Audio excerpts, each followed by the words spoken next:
السلام علیکم ورحمۃ اللہ وبرکاتہ. کیا حال ہے آپ سب کے؟ الحمدللہ. جیسے آپ لوگ مجھے دعائیں دے رہے ہوتے ہیں نا، اسی طرح سے میرے دل سے بھی آپ لوگوں کے لیے دعائیں نکل رہی ہوتی ہیں.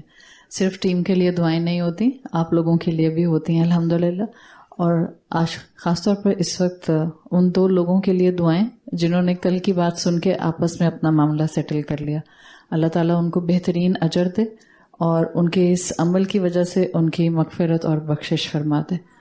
آپ لوگ جس محبت سے نادیہ کو میسج بھیجتی ہیں اور پھر نادیہ کے تھرو مجھ تک آ جاتے ہیں، کچھ آپ کے پیپرز ہوتے ہیں جس میں آپ لوگوں نے اپنی محبت کا اظہار کیا ہوتا ہے. میں معذرت چاہتی ہوں، میں مائک پہ پڑھتی نہیں ہوں اس کی وجہ یہی ہے کہ آپ کی محبت جو ہے وہ رب کی خاطر، اور میں نے اس کو رب کی خاطر قبول کر لیا. تو آپ لوگ دعاؤں میں مستقل ہوتے ہیں الحمدللہ. اللہ تعالیٰ خیر و عافیت رکھے اور ہمارا یہاں پر پڑھنا پڑھانا قبول فرما لے. اللہ کا نام لے کر ہم اپنا آج کا سیشن شروع کرتے ہیں. آج ہمارا الحمدللہ سیشن نمبر 15 ہے اور ہم آیت نمبر 15 کو کور کرتے ہوئے آیت نمبر 16 انشاءاللہ شروع کر دیں گے. یا ربی لک الحمد کما ینبغی لجلال وجہک وعظیم سلطانک. اللہم ربنا لک الحمد بما خلقتنا ورزقتنا وانقذتنا وفرجت عنا.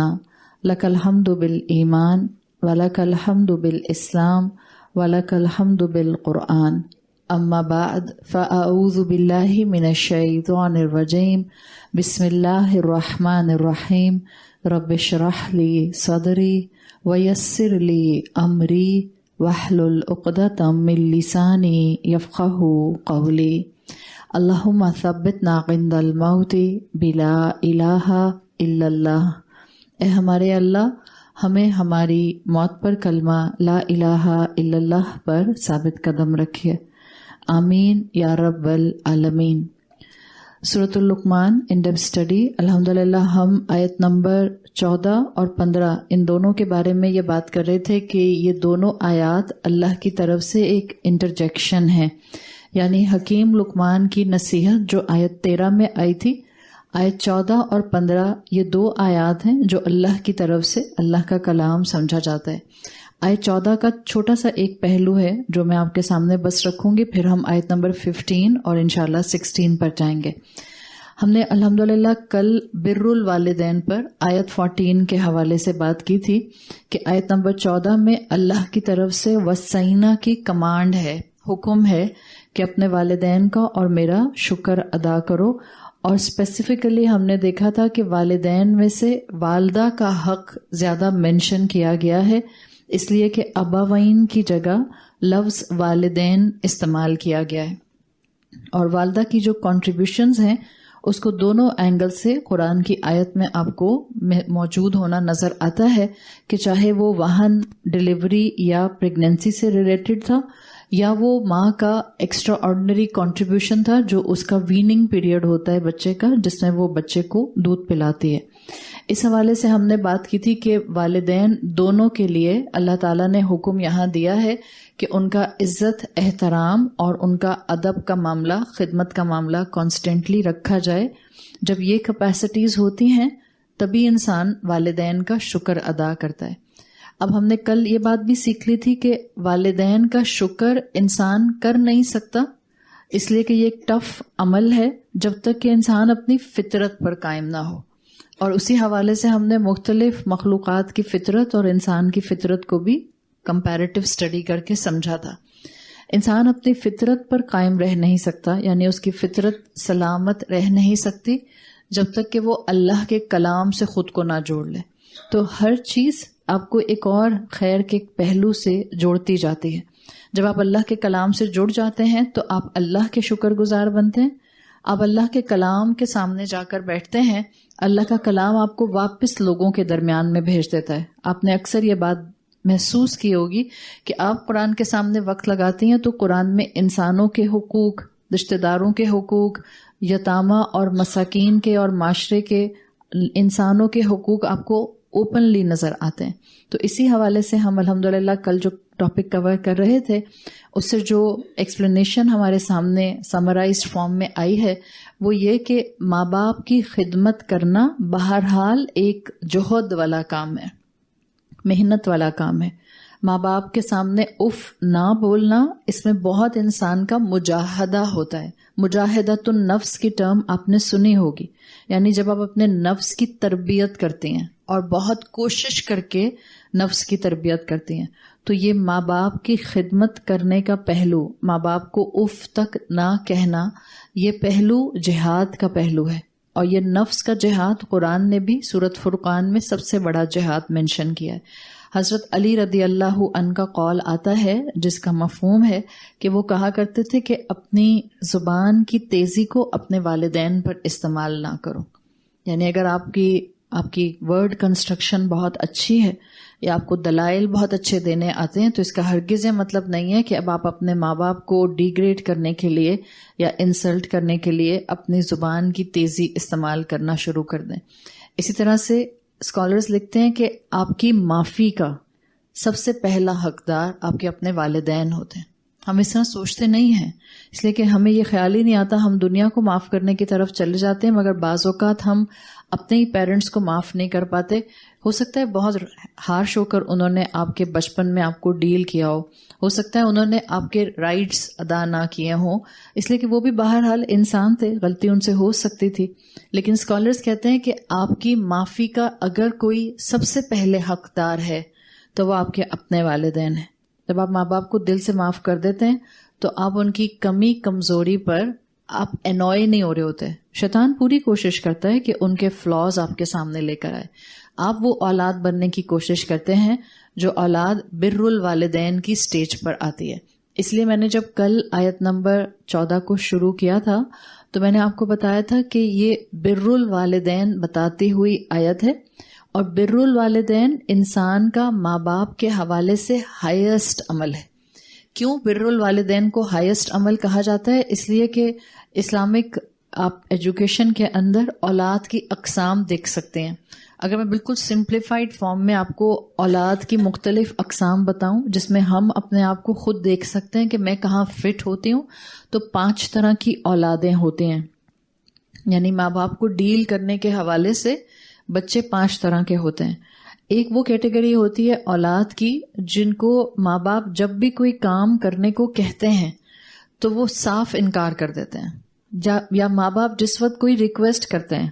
دیکھیں 2 طرح سے ہو سکتا ہے نا. ایک ہوتا ہے کہ ماں باپ کچھ ریکویسٹ کرتے ہیں، بیٹا پلیز یہ کر دو، ایک انداز یہ ہوتا ہے. ایک انداز یہ ہوتا ہے یہ کر دو بیٹا. اس میں دونوں میں فرق آ جاتا ہے. ایک میں ماں باپ درخواست کر رہے ہیں اور ایک میں آپ کو حکم دے رہے ہیں. لیکن یہ جو پہلی کیٹیگری کی اولاد ہوتی ہے یہ ان دونوں کیسز میں ماں باپ کو صاف انکار کر دیتی ہے. یقیناً یہ وہ اولاد ہے جو عقوق الوالدین کرنے والی، یعنی والدین کی نافرمانی کرنے والی اولاد ہوتی ہے. عقوق آئین سے جو ہم نے کل بات کی تھی، یہ پہلی کیٹیگری ہے اولاد کی کہ بالکل ماں باپ کے کاموں کو کرنے کی توجہ نہ کرنا، وہ کہیں تو منع کر دینا، انکار کر دینا. ظاہری بات ہے اس اولاد سے گناہ ہو رہا ہے اسٹریٹ فارورڈ. یہ اولاد کبیرہ گناہ کی اپنے آپ کو جو ہے وہ شکار کر رہی ہے. دوسری کیٹیگری آتی ہے اولاد کی اقسام میں اس اولاد کی جو کہ ماں باپ کی بات، حکم، درخواست مان تو لیتے ہیں لیکن شور مچاتے ہوئے مانتے ہیں. کیا ہے، مجھے ہی کہنا تھا، ہر وقت مجھے آواز دیتی رہتی ہیں، اور بھی تو بہن بھائی ہیں، آپ ان کو کبھی نہیں کہتی ہیں، آپ کا زور صرف مجھ پر چلتا ہے. یہ والے انداز. بات مان لی لیکن بات ماننے کے ساتھ ساتھ اماں کو باتیں سنا دی یا ابا کو باتیں سنا دی. ابا کہہ رہے ہیں بیٹا کہ میں نہیں جا رہا تمہیں کہیں لے کے، تو ابا کو اسٹریٹ فارورڈ کہہ دیا آپ بہت بور ہیں، بہت بور کرتے ہیں. آپ یہاں جتنی بڑی عمر کی خواتین بیٹھی ہیں، 30 سال سے اوپر، 40 سال کے قریب، آپ اور میں سوچ سکتے تھے اپنے والد کو ایسا کہنا، ابا آپ تو بہت ہی بور ہیں. جرت آج بھی ہماری جرت نہ ہو اپنے والدین کو اس انداز میں بات کرنے کی. تو یہ ابھی تو یہ صرف انداز گفتگو ہے جو نامناسب ہے. یہ جو دوسری کیٹیگری کی اولاد ہے یہ وہ اولاد ہوتی ہے جو کام کر دیتی ہے ماں باپ کا، لیکن پاؤں پٹکتے ہوئے، دروازے بینگ کرتے ہوئے، شور مچاتے ہوئے، بہت زیادہ جو ہے وہ ماں باپ کو نیگ کرتے ہوئے. تو یہ اولاد بھی ماں باپ کے ساتھ اس عمل کی وجہ سے گناہ کی مرتکب ہو جاتی ہے. تیسری کیٹیگری اس اولاد کی ہوتی ہے، اسکالرز کہتے ہیں، جو ماں باپ درخواست کریں یا ماں باپ کوئی کام کرنے کو کہیں تو کر تو دیتے ہیں، اس وقت شور نہیں مچاتے، اس وقت کر دیتے ہیں، لیکن بعد میں احسان جتاتے ہیں. آپ کو یاد ہے میں نے آپ کا وہ کام کیا تھا، آپ کو یاد ہے میں نے آپ کے ساتھ کمپنی کیا تھا جب آپ اپنی خالہ کے گھر جا رہی تھیں یا میری خالہ کے گھر جا رہی تھیں، آپ کو یاد ہے میں نے کتنے پیسے آپ پر خرچ کیے تھے. جوان اولادیں جو ایڈلٹہڈ میں آ چکی ہوتی ہیں، زیادہ تر وہ اولادیں ماں باپ کے اوپر بہت حق جتاتی ہیں اور وہ سمجھتی ہیں کہ شاید یہ ہم جسٹیفائیڈ ہیں کہ ہم ایسے کہہ سکتے ہیں، حالانکہ وہ خود کو ماں باپ کا دل دکھا کر بالمن والاذی ایسے کام کرنا کہ احسان جتانا اور اذیت دے دینا، ماں باپ کا دل دکھا کر وہ اپنے لیے گناہ اور خطائیں سمیٹ رہے ہوتے ہیں. تو تیسری کیٹیگری میں وہ اولاد آتی ہے جو ماں باپ کی درخواست پر یا ماں باپ کے حکم پر کام تو کر دیتی ہے، لیکن یہ اولاد بھی گناہ گار ہوتی ہے، اس لیے کہ بعد میں احسان جتا دیتی ہے کہ میں نے آپ کی بہت مدد کی تھی، میں نے آپ پر بہت پیسے خرچ کیے تھے، میں نے آپ کا بہت خیال رکھا تھا، میں نے آپ کو 6 سال اپنے گھر رکھا تھا. جوان اولادیں بغیر سوچے سمجھے اس طرح کے جملے بولتی ہیں اور ماں باپ کے دلوں کو توڑنے کا باعث بنتی ہیں. حالانکہ ماں باپ جب اپنی اولاد پر خرچ کر رہے ہوتے ہیں وہ کیا گن گن کر خرچ کرتے ہیں؟ کہتے ضرور ہیں کہ بیٹا زیادہ پیسے خرچ ہو رہے ہیں، بیٹا تھوڑا ہاتھ ہلکا رکھو، بیٹا پیسہ ضائع نہیں کرو، لیکن روکتے نہیں ہیں کبھی بھی اپنے آپ کو. اپنے یہاں جتنی اولادیں بیٹھی ہوئی ہیں، آپ جتنی اپنی آن لائن شاپنگ کرتی ہیں، جتنا آپ اپنے ماں باپ سے پیسے مانگتی ہیں، شور مچاتے ہوئے، ناراض ہوتے ہوئے دے ہی دیتے ہیں. آپ کا سامان گھر پہنچ ہی جاتا ہے، آپ کی آن لائن شاپنگ بھی ہو ہی جاتی ہے. لیکن جب اولاد کی باری آتی ہے تو پھر اولاد ماں باپ کے ساتھ بالمن والاذی والا معاملہ رکھتی ہے، یعنی کرنے کے بعد احسان جتاتی ہے. یہ اولاد بھی اپنے آپ کو ماں باپ کے حوالے سے گناہ گار کرتی ہے. تو تینوں کیٹیگریز جو بن رہی ہیں وہ گناہ گار کی بن رہی ہیں. اب جو 2 کیٹیگریز ہیں یہ وہ کیٹیگریز ہیں جو اپنے آپ کو نیکی کے زمرے میں لے آتے ہیں. چوتھی کیٹیگری اولاد کی وہ ہوتی ہے کہ جب ماں باپ ان کو کوئی کام کرنے کو کہتے ہیں تو بہت خوشی خوشی کام کرتے ہیں. ماں باپ کوئی درخواست کرتے ہیں تو بہت خوشی خوشی خوش قسمتی سمجھ کے ماں باپ کے کام کرتے ہیں، نہ چڑھتے ہیں کام کرتے ہوئے، نہ انکار کرتے ہیں کام کرتے ہوئے، نہ ہی بعد میں احسان جتاتے ہیں. یہ وہ اولاد ہے جو بہرحال ثواب کماتی ہے، لیکن ابھی بھی یہ اولاد بر الوالدین کی سٹیج پر نہیں آئی ہے. یہ چوتھی کیٹیگری ہے. یہ وہ اولاد کی کیٹیگری ہے جو اپنے آپ کو نیکیوں کے زمرے میں لے آتی ہے اور ماں باپ کی نافرمان نہیں بنتی بلکہ فرما بردار بنتی ہے. اس سے اوپر ایک اور کیٹیگری ہے جو کہ 5th اینڈ فائنل کیٹیگری ہے. یہ کیٹیگری بر الوالدین کی کیٹیگری کہلاتی ہے. یہ وہ اولاد ہوتی ہے جس کو ماں باپ کو کہنا نہیں پڑتا، آگے بڑھ کر ماں باپ کے کام کرنے والی اولاد ہوتی ہے. ماں باپ کی ضرورت کو ان کے کہنے سے پہلے پورا کرنے والی، ماں باپ کے کاموں کو آگے بڑھ کر کمپلیشن دینے والی، ماں باپ کی ضروریات کا وقت سے پہلے خیال رکھنے والی. یہ وہ اولاد ہوتی ہے جو بہترین جنت کماتی ہے ماں باپ کی خدمت کر کے، اور یہ وہ اولاد ہوتی ہے جو بر الوالدین کی سٹیج پر آتی ہے.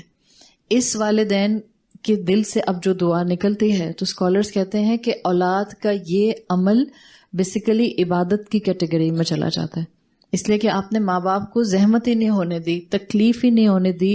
وہ کہتے ہیں this is the level of احسان ود پیرنٹس، کہ ان کو کہنا نہیں پڑا، آپ نے پہلے ہی ان کا کام کر دیا. ظاہری بات ہے یہ لیول اس اولاد کا آئے گا جو اپنے ماں باپ سے غافل نہیں ہوگا، سارا دن کمرے میں بند نہیں ہے. یہ وہ اولاد نہیں ہے جس کو مہینے گزر جاتے ہیں اور ماں باپ سے بات کرنے کا یا ان سے ملاقات کا موقع ہی نہیں ملتا ہے. یہ وہ اولاد ہے جو ماں باپ سے کانٹیکٹ میں رہتی ہے، ہیلو ہائی کرتی رہتی ہے، ساتھ رہتے ہیں تو اٹھنا بیٹھنا صبح سے شام کم سے کم ملاقات کرنے کی کوشش کرتے ہیں. ساتھ نہیں رہتے ہیں، اپنے گھروں میں رہتے ہیں تو کم سے کم فون پر ہیلو ہائی کر کے ان کی خیریت اور طبیعت ضرور پوچھتے ہیں. تو یہ وہ اولاد ہے جو ماں باپ سے احسان کرتی ہے، بہترین جنتیں کماتی ہے اور بر الوالدین کی سٹیج پر آتی ہے. اب اگر یقیناً ہمیں ان 5 کیٹیگریز کا پتہ چل جاتا ہے تو ہماری خواہش ہوگی اور ہماری کوشش ہوگی کہ ہم ان 5 میں سے آخری کیٹیگری کی اولاد بننے کی کوشش کریں. یہ آخری کیٹیگری کی اولاد بننے کے لیے ہم کسی کلچر کو نہیں فالو کر رہے. یہ ہمارا دین ہے جس کو واضح طور پر یہ بات مینشن کرتے ہوئے آپ دیکھتی ہیں کہ اللہ کہتا ہے کہ صبر کے ساتھ ماں باپ کے ساتھ صرف احسان کا معاملہ رکھا جائے. یہ عین دین ہے, یہ کلچر نہیں ہے. ماں باپ کی خدمت کرنا بعض لوگ سمجھتے ہیں this is a culture. It's not a culture. اگر یہ کلچر میں ہے تو عین دین کی بات ہے. ہم اس کو دین کی بات سمجھ کے کریں گے تو عبادت کے پہلو ہمیں نصیب ہو جائیں گے. ہم دین سمجھ کر کریں گے تو انشاءاللہ جنت کا دروازہ ماں باپ کی خدمت سے کھل جائے گا. تو الحمدللہ اس طرح سے ہماری آیت نمبر 14 مکمل ہوتی ہے, اور اس میں والدین کی اہمیت, والدین کی خدمت اور والدین کو شکر کے مقام پر رکھنا, یعنی کانسٹنٹلی ان کے احسانات کو مان کر شکر ادا کرنا, یہ اینگل آپ کو نظر آتا ہے.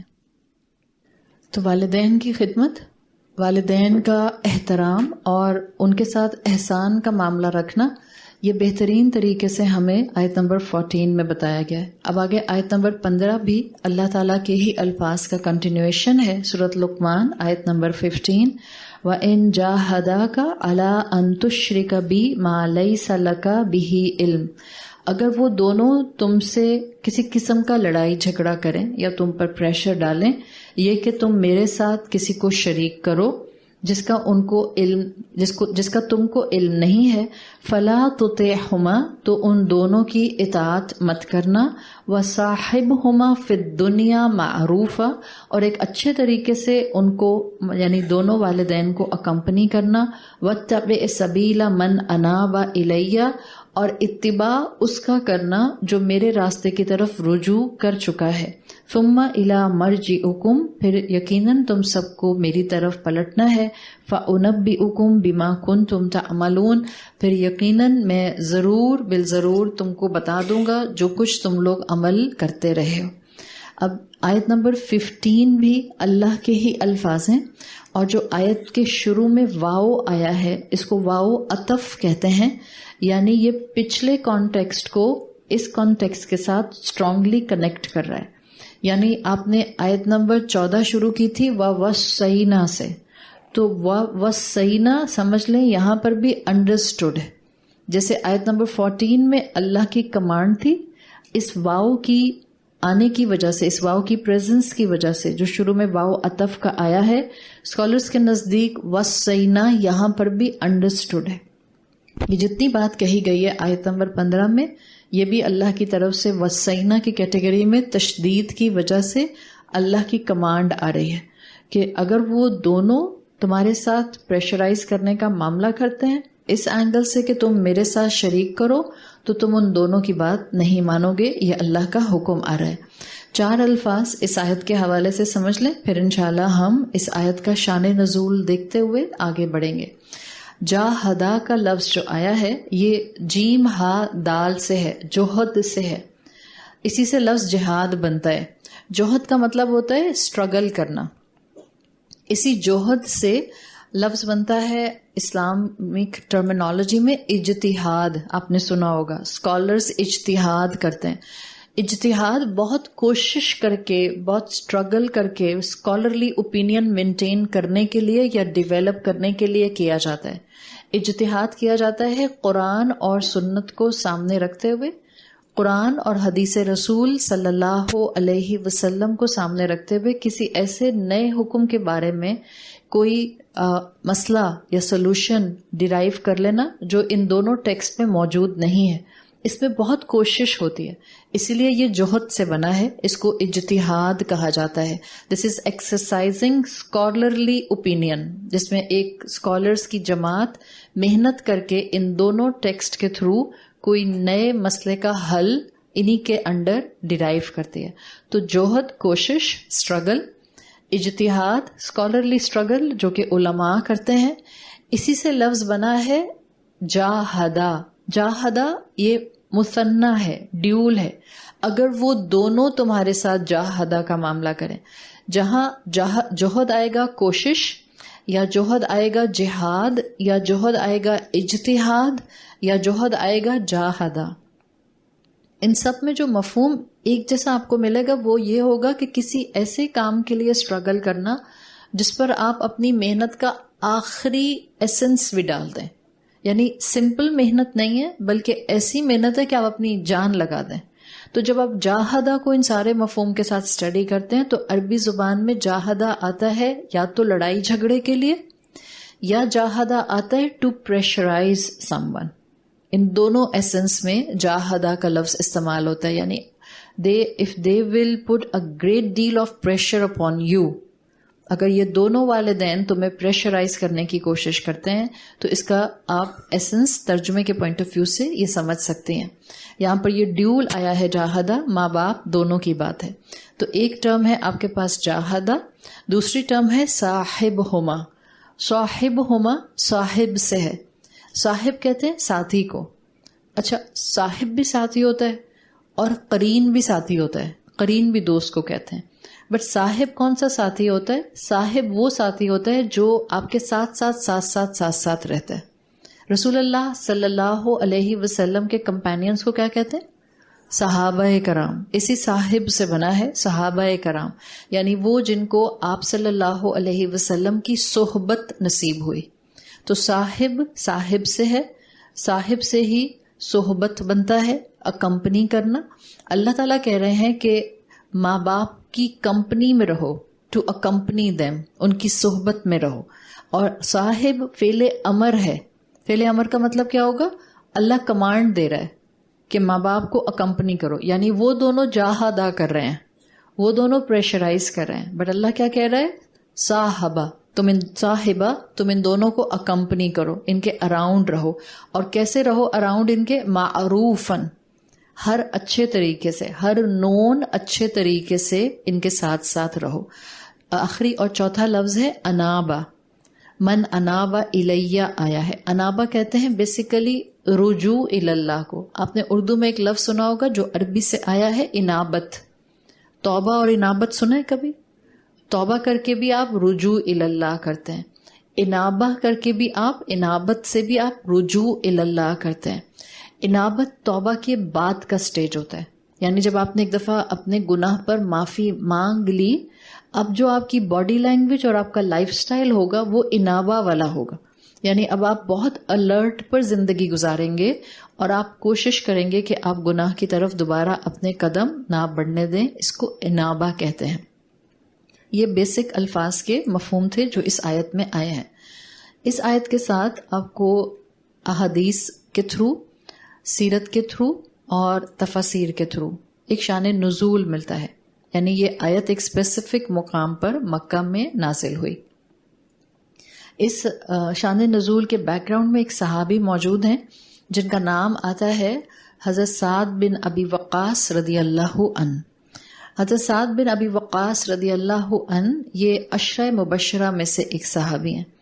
حضرت سعد بن ابی وقاص ان صحابہ میں سے ہیں جنہوں نے بالکل ارلی اسلام قبول کیا ہے. کہا جاتا ہے اس وقت ہارڈلی صرف 7-8 لوگ مسلمان تھے جس وقت حضرت سعد بن ابی وقاص رضی اللہ عنہ نے اسلام قبول کیا. یعنی یہ مکہ کا ارلی دور تھا اور ابھی اسلام بہت زیادہ پرومیننٹلی سامنے نہیں آیا تھا لوگوں کے. یعنی ابھی جو مسلمان ہو بھی رہے تھے وہ دار الارقم میں رسول اللہ صلی اللہ علیہ وسلم سے تعلیم حاصل کرتے تھے اور ابھی اسلام کی پروپیگیشن اوپنلی سٹارٹ نہیں ہوئی تھی. تو ارلی مکن ٹائم کا تذکرہ آتا ہے. حضرت سعد بن ابی وقاص کی عمر 19 برس تھی، 19 ایئرس. بعض آپ کو سیرت کی کتابوں میں ان کی ایج 17 to 18 ملتی ہے، بعض میں 19. سو بیسیکلی بٹوین 17 to 19 ان کا ایج بریکٹ تھا. انہوں نے اللہ کے رسول صلی اللہ علیہ وسلم کے بارے میں حضرت ابو بکر صدیق رضی اللہ عنہ سے سنا، اور جب رسول اللہ کا پیغام ان کے کان پر پڑا تو انہوں نے فوراً اس پر لبیک کہا اور یہ رسول اللہ صلی اللہ علیہ وسلم کے پاس جا کر مسلمان ہو گئے. اب جب یہ مسلمان ہو گئے اور گھر واپس آئے تو ان کی والدہ کو پتہ چل گیا کہ انہوں نے محمد صلی اللہ علیہ وسلم کا دین قبول کر لیا ہے. ماں نے پوچھا کہ اس دین میں تمہاری تعلیمات کیا ہیں؟ تو جب سعد بن ابی وقاص نے بتایا تو ماں کو اندازہ ہو گیا کہ یہ تو ہمارے کلچر سے، ہمارے دین سے، ہمارے ڈوگما سے ٹکرا رہا ہے. تو والدہ کو غصہ آ گیا. جب والدہ کو غصہ آیا تو والدہ نے کہا میں قسم کھاتی ہوں کہ جب تک تم محمد کا دین نہیں چھوڑو گے میں کچھ کھاؤں گی نہیں اور میں کچھ پیوں گی نہیں. اس موقع کے اوپر حضرت سعد بن ابی وقاص نے اپنی والدہ کو بہت سمجھایا، اور کہا جاتا ہے کہ انہوں نے بہت پیار محبت سے اپنی والدہ کو رسول اللہ صلی اللہ علیہ وسلم سے جتنی تعلیم سنی تھی وہ بتانے کی بھی بے تحاشا کوشش کی. آپ سمجھ سکتے ہیں. اور اگر آپ اسلام کا مزاج دیکھیں تو آپ کو مکی دور میں بھی اور مدنی دور میں بھی جو زیادہ تر کراؤڈ رسول اللہ صلی اللہ علیہ وسلم کے آس پاس ملے گا، یعنی جو زیادہ تر صحابہ تھے، وہ آپ کو زیادہ تر صحابہ ینگ صحابہ ملیں گے، نوجوان صحابہ ملیں گے. اس لیے کہ یہ حقیقت ہے کہ نوجوان دین کی طرف بہت تیزی سے آ سکتے ہیں. نوجوان صرف اس لیے نہیں کہ فریش بلڈ ہوتا ہے، عقل بہت تیز کام کر رہی ہوتی ہے، اس لیے بھی کہ ان کے اندر مولڈنگ کیپیسٹی بہت زیادہ ہوتی ہے. اب یہ مطلب نہیں ہے کہ ہم کہیں کہ لو ہم تو ہو گئے 25 کے، یا ہم ہو گئے 30 کے، یا ہم ہو گئے 40 کے، تو اس کا مطلب ہے کہ کیا ہمیں ہدایت نہیں ملے گی؟ ایسی بات نہیں ہے. حضرت ابو بکر صدیق رضی اللہ عنہ رسول اللہ صلی اللہ علیہ وسلم ہی کے آگے پیچھے کی عمر کے تھے، تو اللہ تعالیٰ نے ان کو بھی الحمدللہ ایمان کی دولت سے نوازا تھا. لیکن جو فریش بلڈ ہوتا ہے، جو ٹین ایج ہوتی ہے آپ کی، جو آپ کا ینگ ایج ہوتی ہے، اس ایج میں بہرحال آپ میں مولڈنگ کیپیسٹی زیادہ ہوتی ہے. آپ کئی ڈائمینشن سے سوچ سکتے ہیں، آپ ملٹی ٹاسکنگ کر سکتے ہیں. نہ صرف آپ ملٹی ٹاسکنگ کر سکتے ہیں، آپ بہت سی چیزوں کو کنیکٹ کرتے ہوئے ان کے کنسیکوینسز کو فار سائٹڈلی آبزرو کر سکتے ہیں. اس لیے آپ کی جوانی کی عبادت اس نہایت پسندیدہ. وہ وقت جب ایک دوسرے کے ساتھ انسان کسی کو پہچان نہیں رہا ہوگا، روز محشر کا وقت، وہ وقت جس میں نفسی کا عالم ہوگا، وہ وقت جب لوگ اپنے ہی گناہوں کے پسینوں میں ڈوب رہے ہوں گے، وہ وقت جس وقت سورج انسان کے سر کے اوپر کھڑا ہوگا اور ہر ایک کو اپنے گناہ اور اپنے حالات نظر آ رہے ہوں گے. اللہ ان 7 کیٹیگریز میں سے ایک کیٹیگری کو مینشن کرتا ہے، وہ نوجوان جس نے جوانی میں عبادت کو پریفرنس دی، جو دوڑ دوڑ کر اللہ کی عبادت کی طرف جاتا تھا. اللہ اس کو اپنے عرش کے سائے میں جگہ دے گا، اور جس کو اللہ کے عرش کے سائے میں جگہ مل جائے گی، روز محشر کی کوئی سختی اس کو ٹچ نہیں کرے گی. دس is the Islam in young age. اور آپ کو میجورٹی صحابہ نظر آئیں گے 17 سال کے، 16 سال کے، 18 سال کے، 20 سال کے. یہ ایج بریکٹ ہے. تو اس کا مطلب ہے اپنی اولادوں سے کبھی نا امید نہ ہو. جوڑیں ان کو اسلام سے، بتائیں ان کو اسلام کی بات، کھلے گا ان کا دل اور آپ سے زیادہ کھلے گا. جب اولاد دین پر عمل کرنے پر آتی ہے، ڈیفینیٹلی ماں باپ سے آگے نکل جاتی ہے.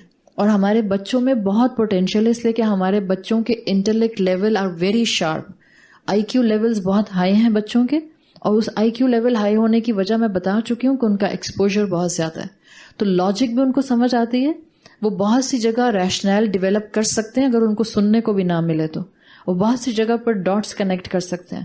سعد بن ابی وقاص کا معاملہ بھی یہی تھا کہ انہوں نے اپنی بہت ینگ ایج میں رسول اللہ صلی اللہ علیہ وسلم کے ہاتھ پر لبیک کیا اور اسلام قبول کر لیا. جب والدہ کو انہوں نے سمجھایا، والدہ نے نہیں مانا. والدہ اپنی بات پر ڈٹی رہیں کہ میں نہ کھاؤں گی نہ پیوں گی جب تک کہ تم محمد کا دین نہیں چھوڑ دو گے. تو انہوں نے اپنی والدہ کو سمجھانے کے بعد ان کو چھوڑ دیا. ان کو تھا کہ ایک آدھ دن میں بھوک لگے گی، خود ہی کھا پی لیں گی، کر لیں گی. مگر انہوں نے پیار سے سمجھانے کے بعد پھر خاموشی اختیار کر لی. پورا دن گزر گیا، ماں نے کچھ نہیں کھایا. دوسرا دن گزرا، ماں نے کچھ کھایا اور پیا نہیں. اب ظاہری بات ہے، آپ ایک دن بھی روزہ رکھتے ہیں تو آپ کو نقاہت ہونا شروع ہو جاتی ہے. 2 دن تک آپ شاید کھائے بغیر رہ سکتی ہیں، پیے بغیر نہیں رہ سکتی ہیں. اور یہ عرب کا صحرا تھا جہاں پر اگر آپ پانی نہ پئیں تو آپ کی واقعی حالت اور ڈی ہائیڈریشن کا عالم جو ہے وہ آسمان پر پہنچ جائے. دوسرے دن بھی ماں کو کمزوری محسوس ہونا شروع ہو گئی. اپنی والدہ کے پاس کہا جاتا ہے کھانا لے کر آئے، پانی لے کر آئے کہ آپ کھانا کھا لیں، میں آپ کو اپنے ہاتھ سے کھلاؤں گا. والدہ نے سختی کا معاملہ کیا کہ نہیں، میں نہیں کھاؤں گی جب تک کہ تم میری بات نہیں مانو گے. حضرت سعد بن ابی وقاص سمجھاتے رہے، ماں نہیں مانی، پھر اٹھ کر چلے گئے کھانا چھوڑ کر.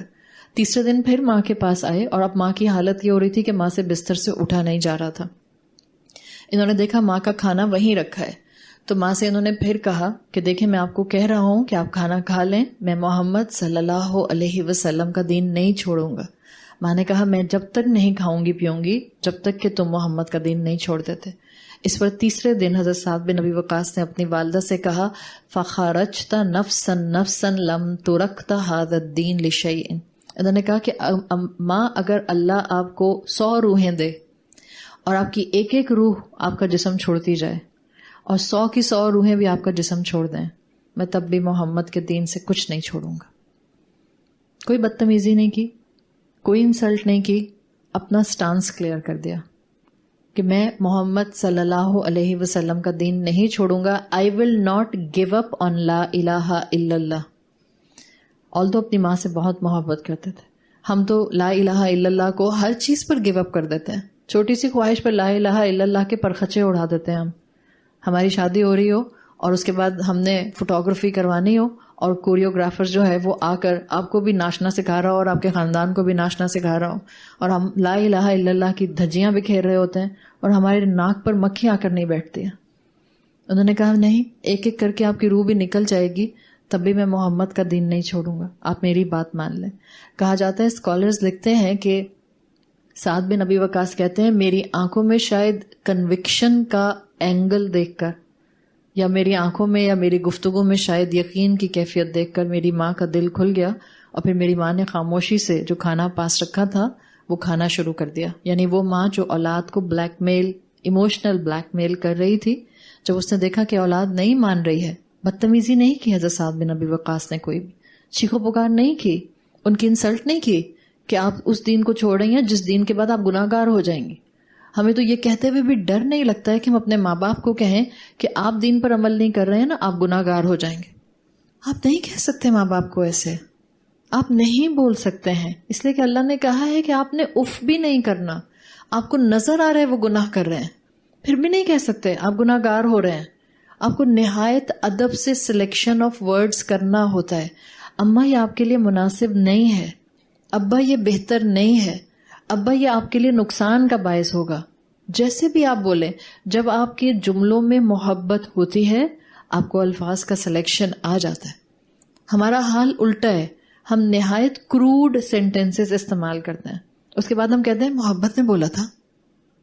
یہ نہیں ہوتی محبت. اصل محبت وہ ہوتی ہے جو سامنے والے کا ادب احترام آپ کو یاد کرا کے رکھتی ہے، جو اس کا رتبہ ہوتا ہے آپ اس رتبے کو کبھی نہیں بھولتے. تو ایک یقین کی کیفیت تھی، جس یقین کی کیفیت نے حضرت سعد بن ابی وقاص کو کامیاب کر دیا. وہ اپنے اسلام پر قائم رہے اور والدہ نے کھانا کھا لیا. تو بیسیکلی آپ کو اس موقع پر یہ نریشن ملتی ہے کہ اللہ تعالیٰ نے سورت لقمان کی یہ آیت، جو آیت نمبر خاص طور پر 15 ہے، یہ اس موقع پر نازل کی. آپ دیکھیں اللہ کے دین کی خوبصورتی. ماں کہہ رہی ہے دین چھوڑو محمد کا، ماں کہہ رہی ہے چھوڑو اللہ کو ایک واحد الہ کہنا، اور وہی اللہ اسی ماں کا احترام کرنے والی آیت بھیج دیتا ہے. یہ ہے اسلام کا خوبصورت پہلو، ایک خوبصورت ایسپیکٹ جس کو مینشن کیا گیا ہے، اور واضح کر دیا گیا کہ ماں باپ کی نافرمانی ہو جائے، اللہ کی نافرمانی نہ ہو. رسول اللہ صلی اللہ علیہ وسلم کی حدیث میں پرنسپل دے دیا گیا ہے. آپ اپنی زندگی میں اگر یہ پرنسپل سمجھ جاتے ہیں، آپ کو بہت سی ایکٹیویٹیز کے اوپر فتویٰ لینے کی ضرورت نہیں پڑے گی. اللہ کے رسول صلی اللہ علیہ وسلم نے فرمایا ہے، لا طاعت لمخلوق فی معصیت الخالق. اگر آپ کو لا طاعت، عربی زبان جن کو آتی ہے نا ان کو لا طاعت کا مفہوم پتہ ہے. آپ کہتی ہیں لا الہ، لا شریک، لا غالب، لا ریب. ایک ہی پیٹرن ہے نا سب میں. اس کا مطلب ہے یہاں پر ایک کیٹیگوریکل ڈینائی ہے. لا ریبہ، کوئی شک ہے ہی نہیں، ایبسلیوٹ نیگیشن، ایبسلیوٹ مطلقاً نفی، کوئی شک ہے ہی نہیں. لا شریکہ، کوئی شریک ہو ہی نہیں سکتا. لا الہ، کوئی معبود ہو ہی نہیں سکتا. ان دا سیم وے لا طاعت، کوئی اطاعت، کوئی اوبیڈینسی ہو ہی نہیں سکتی جب خالق کی نافرمانی ہو رہی ہو. آپ مخلوق کی اطاعت نہیں کر سکتے جب خالق کی نافرمانی ہو رہی ہو، چاہے مخلوق میں آپ کا اپنا نفس ہی موجود کیوں نہ ہو. تو اللہ نے حضرت سعد بن ابی وقاص کو بھی حکم دے دیا اور ان کے تھرو تمام مسلمانوں کو حکم دے دیا. ماں باپ تو جھگڑا کر رہے تھے، ماں جھگڑا کر رہی تھی، ماں پریشرائز کر رہی تھی اور کہہ رہی تھی کہ اللہ کے دین کو، محمد کے دین کو چھوڑو اور اپنے والد کے دین پر واپس آ جاؤ، یعنی پیگن کلچر کو دوبارہ اڈاپٹ کرو، مشرکانہ کلچر کو، مشرکانہ مذہب کو اڈاپٹ کر لو. ماں یہ کہہ رہی تھی. ظاہر ہے ماں کو اس چیز کا علم نہیں تھا کہ وہ کیا غلطی کر رہی ہے. اللہ نے حکم دیا وَصَاحِبْهُمَا فِي الدُّنْيَا مَعْرُوفًا، ان دونوں کے ساتھ بہترین صحبت کا معاملہ رکھو، وہ جو معروف ہے، وہ جو جانا پہچانا ہے. یعنی اللہ تعالیٰ نے حکم دے دیا ہے. ماں باپ شرک کرنے کا کہہ رہے ہیں. یہاں ماں مشرک ہے یا مسلم ہے؟ یہاں تو ماں مشرک ہے. مشرک ماں کے ساتھ بھی کہا جا رہا ہے کہ آپ کو اس کو بیسٹ کمپنی دینی ہے، اس کی صحبت میں رہنا ہے، اس کو تنہا نہیں چھوڑ دینا، اس کو اکمپنی کرنا ہے، اس کی خدمت کرنی ہے. وَصَاحِبْهُمَا، صاحب وہ ساتھی ہے جو آپ کے ساتھ ساتھ رہتا ہے، آپ کے دکھ کو سمجھتا ہے، آپ کی پریشانیوں کو سمجھتا ہے، آپ کے کاموں کے لیے آپ کے پاس موجود رہتا ہے. وہ لفظ اللہ نے یہاں پک کیا ہے وَصَاحِبْهُمَا فِي الدُّنْيَا مَعْرُوفًا. یعنی اگر ماں باپ تمہارا مذاق اڑائیں، تمہارے پردے کا مذاق اڑائیں، تمہاری داڑھی کا مذاق اڑائیں، تمہارا مسجد بھاگنے کا مذاق اڑائیں، تمہارا دین کی کلاسز کے ساتھ اٹیچ ہونے کا مذاق اڑائیں، ہوتے ہیں ایسے ماں باپ. اللہ تعالیٰ سب کو ہدایت دے. اس لیے کہ ماں باپ جو ہیں وہ خود اگر دین کی طرف نہیں آئے تو ان کو اولاد کا دین کی طرف بڑھنا ایکسٹریمزم لگتا ہے. ایسے ماں باپ ہوتے ہیں. لیکن اگر ایسے بھی ماں باپ ہیں تب بھی اللہ کہہ رہا ہے وَصَاحِبْهُمَا فِي الدُّنْيَا مَعْرُوفًا. آپ نے ان کی خدمت بھی نہیں چھوڑنی، آپ نے ان کی احترام کی ساری کیپیسٹیز کو بھی مینٹین رکھنا ہے، آپ نے ان کے اوپر خرچ بھی کرنا ہے، آپ نے ان کی ضرورتوں کا خیال بھی رکھنا ہے، آپ نے اپنی طرف سے بیسٹ پرفارمنس دینی ہے چاہے وہ مذاق اڑائیں. خدمت کا پہلو آپ نہیں چھوڑیں گے. دس از مصاحبہ. والدین کے ساتھ مصاحبہ کی تلقین اس آیت نمبر 15 میں آئی ہے. صاحب سے ہی مصاحبہ ہے. میم صاد الف ہا حلوے والی ہا، با اور گولتا، مصاحبہ. والدین کے ساتھ مصاحبہ ہر طرح کے والدین کے ساتھ آتا ہے. آپ میں سے جس کو اپنے اپنے والدین محسوس ہو رہے ہیں، کل بھی کسی نے سوال پوچھا تھا اور اسی طرح کا سوال تھا، تو میں نے کہا تھا کہ آپ کو کل کی یعنی آج کی اس ایکسپلینیشن میں جواب مل جائے گا. آپ کے والدین کیسے بھی ہیں دین کے معاملے میں، چاہے آپ کے والدین بدعت کر رہے ہیں. یہاں تو مشرک ماں ہے، اس کے ساتھ مصاحبہ کی بات کی گئی ہے. آپ کے اور میرے ماں باپ مشرک نہیں ہیں، آپ کے اور میرے ماں باپ مسلمان ہیں، کلمہ گو ہیں، لا الہ الا اللہ محمد رسول اللہ کہنے والے ہیں. بدتمیزی کی تو کوئی گنجائش بنتی نہیں ہے. آپ نے ان کے ساتھ بہترین معاملہ رکھنا ہے، خدمت کا معاملہ رکھنا ہے. نہ صرف خدمت کا معاملہ رکھنا ہے بلکہ خدمت ہوتی اسی وقت ہے مصاحبہ کے اندر. when you will be around them, then you will be around them. سارا دن کمرے کے اندر بند رہیں گے، how you can be around them. بات کرنے کا آپ کو ان سے موقع نہیں ملے گا. آپ کی ساری ایکٹیویٹیز اور آپ کی پوری دنیا آپ کے کمرے میں بند ہے اور آپ آ کر ہیلو ہائی بھی نہیں کرتے ہیں. ظاہری بات ہے آپ اپ سائڈ ڈاؤن اپنی روٹین نہیں بدل سکتے ہیں. لیکن جس انسان کو دین کلک کر جاتا ہے، جس انسان کے دل میں اللہ کی بات سرائیت کر جاتی ہے، پھر اس انسان کا لائف سٹائل بھی بدلتا ہے. کیوں کہتا ہے شاعر میرا دل بدل دے؟ دل ہی بدلنے کی دیر ہوتی ہے. لائف سٹائل بدل جاتا ہے، شخصیت بدل جاتی ہے، سوچ بدل جاتی ہے، آپ کی پریفرنسز بدل جاتے ہیں، آپ کی پسند ناپسند بدل جاتی ہے. اگر آپ فوراً نہیں بدل سکتے ہیں، آپ ایگریسو چینج نہیں لا سکتے ہیں، کم سے کم ٹائم فکس کر لیں. بٹ صاحب ہما آپ کو کرنا پڑے گا. It's not just for the mother. ابا کو بھی وقت دیں، اماں اور ابا دونوں کو وقت دیں، دونوں کے پاس آ کر بیٹھیں. صبح میں 5 منٹ، شام میں 5 منٹ، دیر کتنی لگتی ہے؟ آج کل تو گولڈن موقع ہے، رمضان کا مہینہ ہے. مت لے کر جائیں اپنی سحری کمرے میں، مت کریں الگ ٹائم پر سحری، رات کے 2 بجے کھا کے فارغ نہ ہو جائے. اماں میں نے سحری کھا لی، اماں کہہ رہی بیٹا ہم تو ابھی کر رہے ہیں انسانوں کی طرح 4:30 بجے. نہیں اماں میں نے رات میں کھا لی 2 بجے. نہیں کریں، تھوڑا سا ہولڈ کر لیں، اماں ابا کے ساتھ بیٹھ کر سحری کھا لیں. افطار ماں باپ کے ساتھ کر لیں، بس باقی ٹائم آپ کمرے میں ہیں. لیکن اگر آپ نے ایفرٹ کر کے 2 وقت بھی ماں باپ کے ساتھ وقت لگا لیا، اس نیت کے ساتھ کہ میں نے سنا تھا، میں نے صاحب ہما والی کیٹیگری کے اندر آنا تھا، اللہ کا حکم تھا، فعل امر تھا، اور مجھے مصاحبہ کرنا تھا، تو انشاءاللہ اللہ تعالیٰ کی ذات سے امید ہے اللہ آپ کو انشاءاللہ آپ کے اس چھوٹے سے عمل سے بخش دے گا، آپ کے درجات بلند کرے گا، اس عمل کو آپ کی عبادت اور بندگی کے پہلو میں لکھ دے گا. اور بات بھی دیکھیں، ہر قرآن کا لفظ پروفاؤنڈ ہوتا ہے. وَصَاحِبْهُمَا فِي الدُّنْيَا کہا ہے، فی الدنیا والآخرہ کا ہے، نہیں. اٹ واز انڈرسٹوڈ کہ یہاں پر فی الآخرہ نہیں آ سکتا تھا، اس لیے کہ یہاں پر وہ ماں باپ ہیں جو دین سے آپ کو دور کرنے کے لیے جد و جہد کر رہے ہیں اور کوشش کر رہے ہیں. یہاں وہ ماں باپ ہیں جو دین میں آپ کے ساتھی نہیں بن رہے. یہاں وہ ماں باپ ہیں جو آپ کو ٹف ٹائم دے رہے ہیں just because you are trying to act upon the religion. تو اللہ نے کیا کہا؟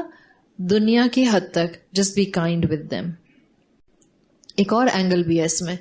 آپ کہیں کہ اچھی اولاد بن کے اب میں اپنی خواہشات کو ایک طرف کرتی ہوں اور ماں باپ کی خدمت پر بھی لگ جاتی ہوں، باقی اپنی زندگی کی ایکٹیویٹیز بھی کرتی ہوں، تو اللہ نے آپ کو تسلی دی ہے بیٹا بس دنیا میں ہی محنت ہے، جنت میں آپ کو ماں باپ کی خدمت نہیں کرنی ہوگی.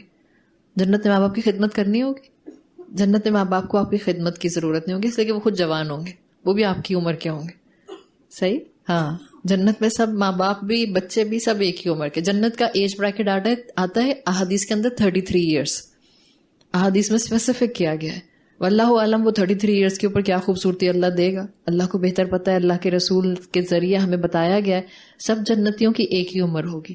تو وہ امائیں جن کو لگتا ہے ہائی میری شادی بڑی لیٹ ہوئی تو میرا بچہ اور مجھ میں بڑا گیپ ہے، جنریشن گیپ آ گیا، جنت میں سارے جنریشن گیپ ختم ہو جائیں گے. آپ کی اولاد ہوگی، آپ کی برابر کی ایج کی ہوگی، آپ اکٹھے بھاگیں دوڑیں، آپ جا کر ماؤنٹین کلائمبنگ کریں، آپ جا کر جو ہے وہ پیرا گلائڈنگ کریں، جو بھی کریں، برابر کی اسٹرینتھ، برابر کی انرجی، برابر کی عمر، برابر کی خوبصورتی. صحیح؟ تو اللہ نے آپ کو کہا ہے فی دنیا. اس میں ایک ہنٹ یہ بھی ہے، اگر اولاد نیکیوں میں آگے جا رہی ہے اور ماں باپ نیکیوں میں کھینچنے والے ہیں یا ماں باپ نیکیوں میں آگے نہیں بڑھ رہے، تو یہ حقیقت ہے کہ ماں باپ صرف اور صرف اولاد کی نیکیوں پر ڈپینڈنٹ ہو کر آخرت میں اپنی نجات نہیں کرا سکیں گے. ان کو اپنا ایفرٹ کرنا ہے. صاحبہما فی دنیا میں ایک ایکسپلینیشن اسکالرز نے یہ بھی دی ہے، ماں باپ کو یا تو مرنے سے پہلے توبہ کرنی ہوگی، سچی توبہ، یا اگر ماں باپ نے توبہ نہیں کی تو پھر اولاد پیچھے کتنی بھی نیک ہو گئی، اس کو دین کی کتنی بھی سمجھ آ گئی، آپ کی نیکی آپ کے والدین کو جنت تک نہیں پہنچا سکے گی. اینڈ وائس ورسا، آپ کے ماں باپ بہت نیک ہیں، اللہ کے راستے میں محنت کرتے ہیں، قربانیاں دیتے ہیں، وقت لگاتے ہیں، خواہشات قربان کرتے ہیں. حسب نسب کے ساتھ تو جنت میں جنت ملنے والی نہیں ہے. وہاں کوئی اس طرح سے نہیں آئے گا کہ نیپوٹزم کرتا ہوا آ جائے، یہ میری بیٹی اس کو انٹری دے دو، یہ میرا بیٹا اس کو کھڑکی سے گھسا دو. یہ دنیا نہیں ہے، وہاں کوئی انٹر نہیں ہو سکے گا. ہر ایک اپنے عمل کی بیسس پر اللہ کی رحمت کو اپنے حصے میں لکھوائے گا تو جنت میں آئے گا. تو پھر دنیا کے اندر ایک یہ پہلو بھی اسکالرز بتاتے ہیں کہ مومنین کا پہلو، مومنین کا معاملہ آخرت میں الگ ہوگا، اور جو نافرمانی کرنے والے لوگ ہوں گے ان کا معاملہ الگ ہوگا. بیسیکلی یہ آیت ہے، آپ دیکھیں اگر حکیم لقمان کی جو نصیحت تھی اس میں آیا تھا کہ اللہ کو اللہ کا حق دینا بیٹا، اور اللہ کے ساتھ شرک نہیں کرنا. پھر اللہ تعالیٰ نے آیات نازل کی 14 اور 15 اور کہا والدین کو والدین کا حق دو اور ان کے ساتھ حسن سلوک کرو. اب آیت نمبر 15 میں یہ دونوں حق ٹکرا رہے ہیں. ایک طرف اللہ کا حق ہے کہ اس کے ساتھ شرک نہ کیا جائے، اور دوسری طرف والدین کا حق ہے کہ ان کے ساتھ حسن سلوک کیا جائے. تو اللہ تعالیٰ نے یہاں پر کلیئر انڈیکیشن کے ساتھ ساتھ احکامات دے دیے ہیں. کیا عمل کیا جائے گا، کتنا عمل کیا جائے گا، اور کس کیپیسٹی میں کیا جائے گا.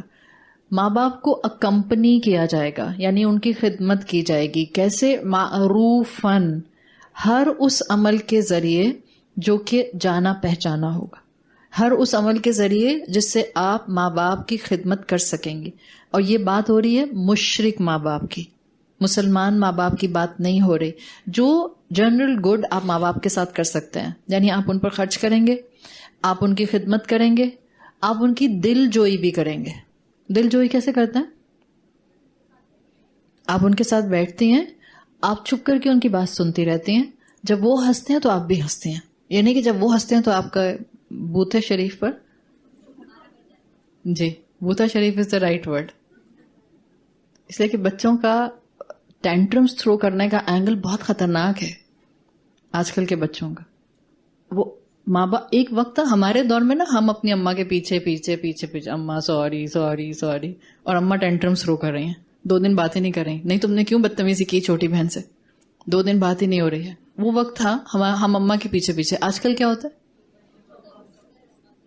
اب بچہ آگے اماں پیچھے. ہم قرب قیامت کے قریب ہیں.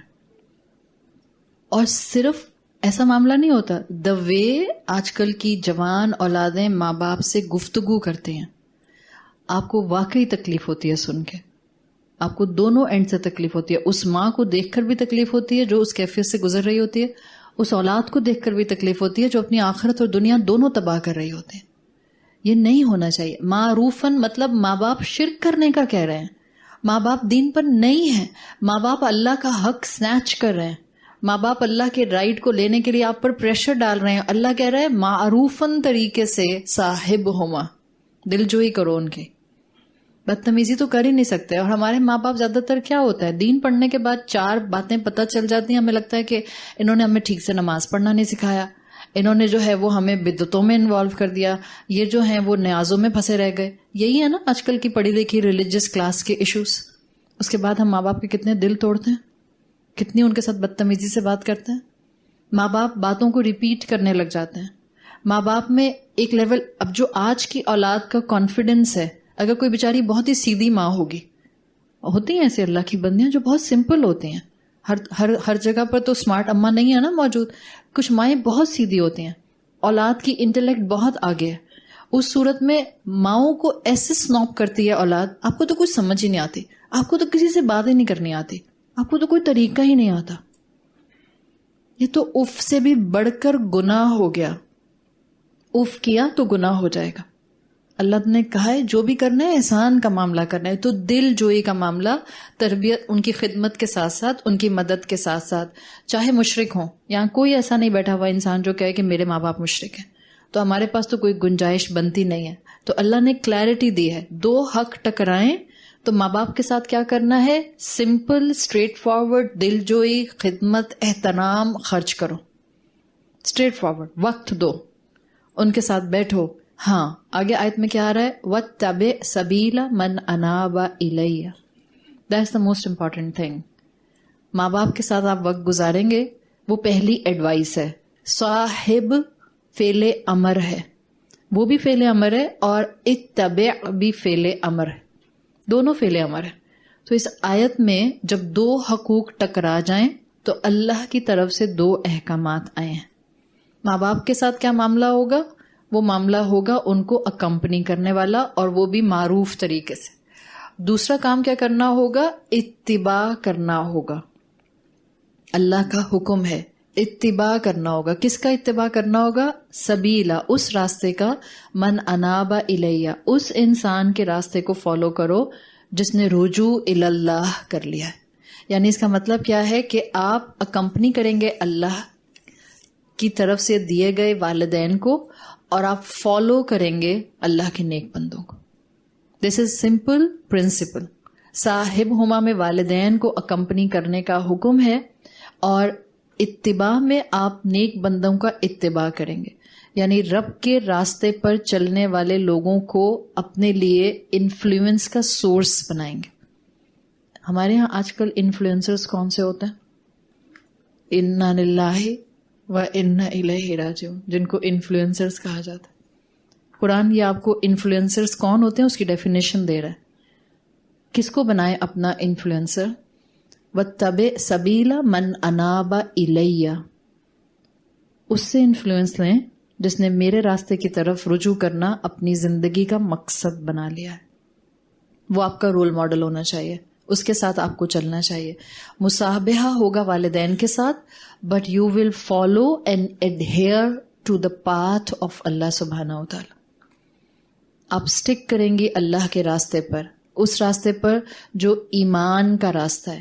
تو ایک اگلا پوائنٹ اسی ڈسکشن کے ساتھ, اسکالرس کہتے ہیں مصاحبہ بالجسد ہوتا ہے. مصاحبہ بالجسد یا بالجسم ہوتا ہے, یعنی آپ اکمپنی کرتے ہیں فزیکلی. ابھی میں نے آپ کو بتایا تھا نا, وہ صاحب, وہ دوست جو آپ کے ساتھ ساتھ رہتا ہے, آپ کو اکمپنی کرتا ہے.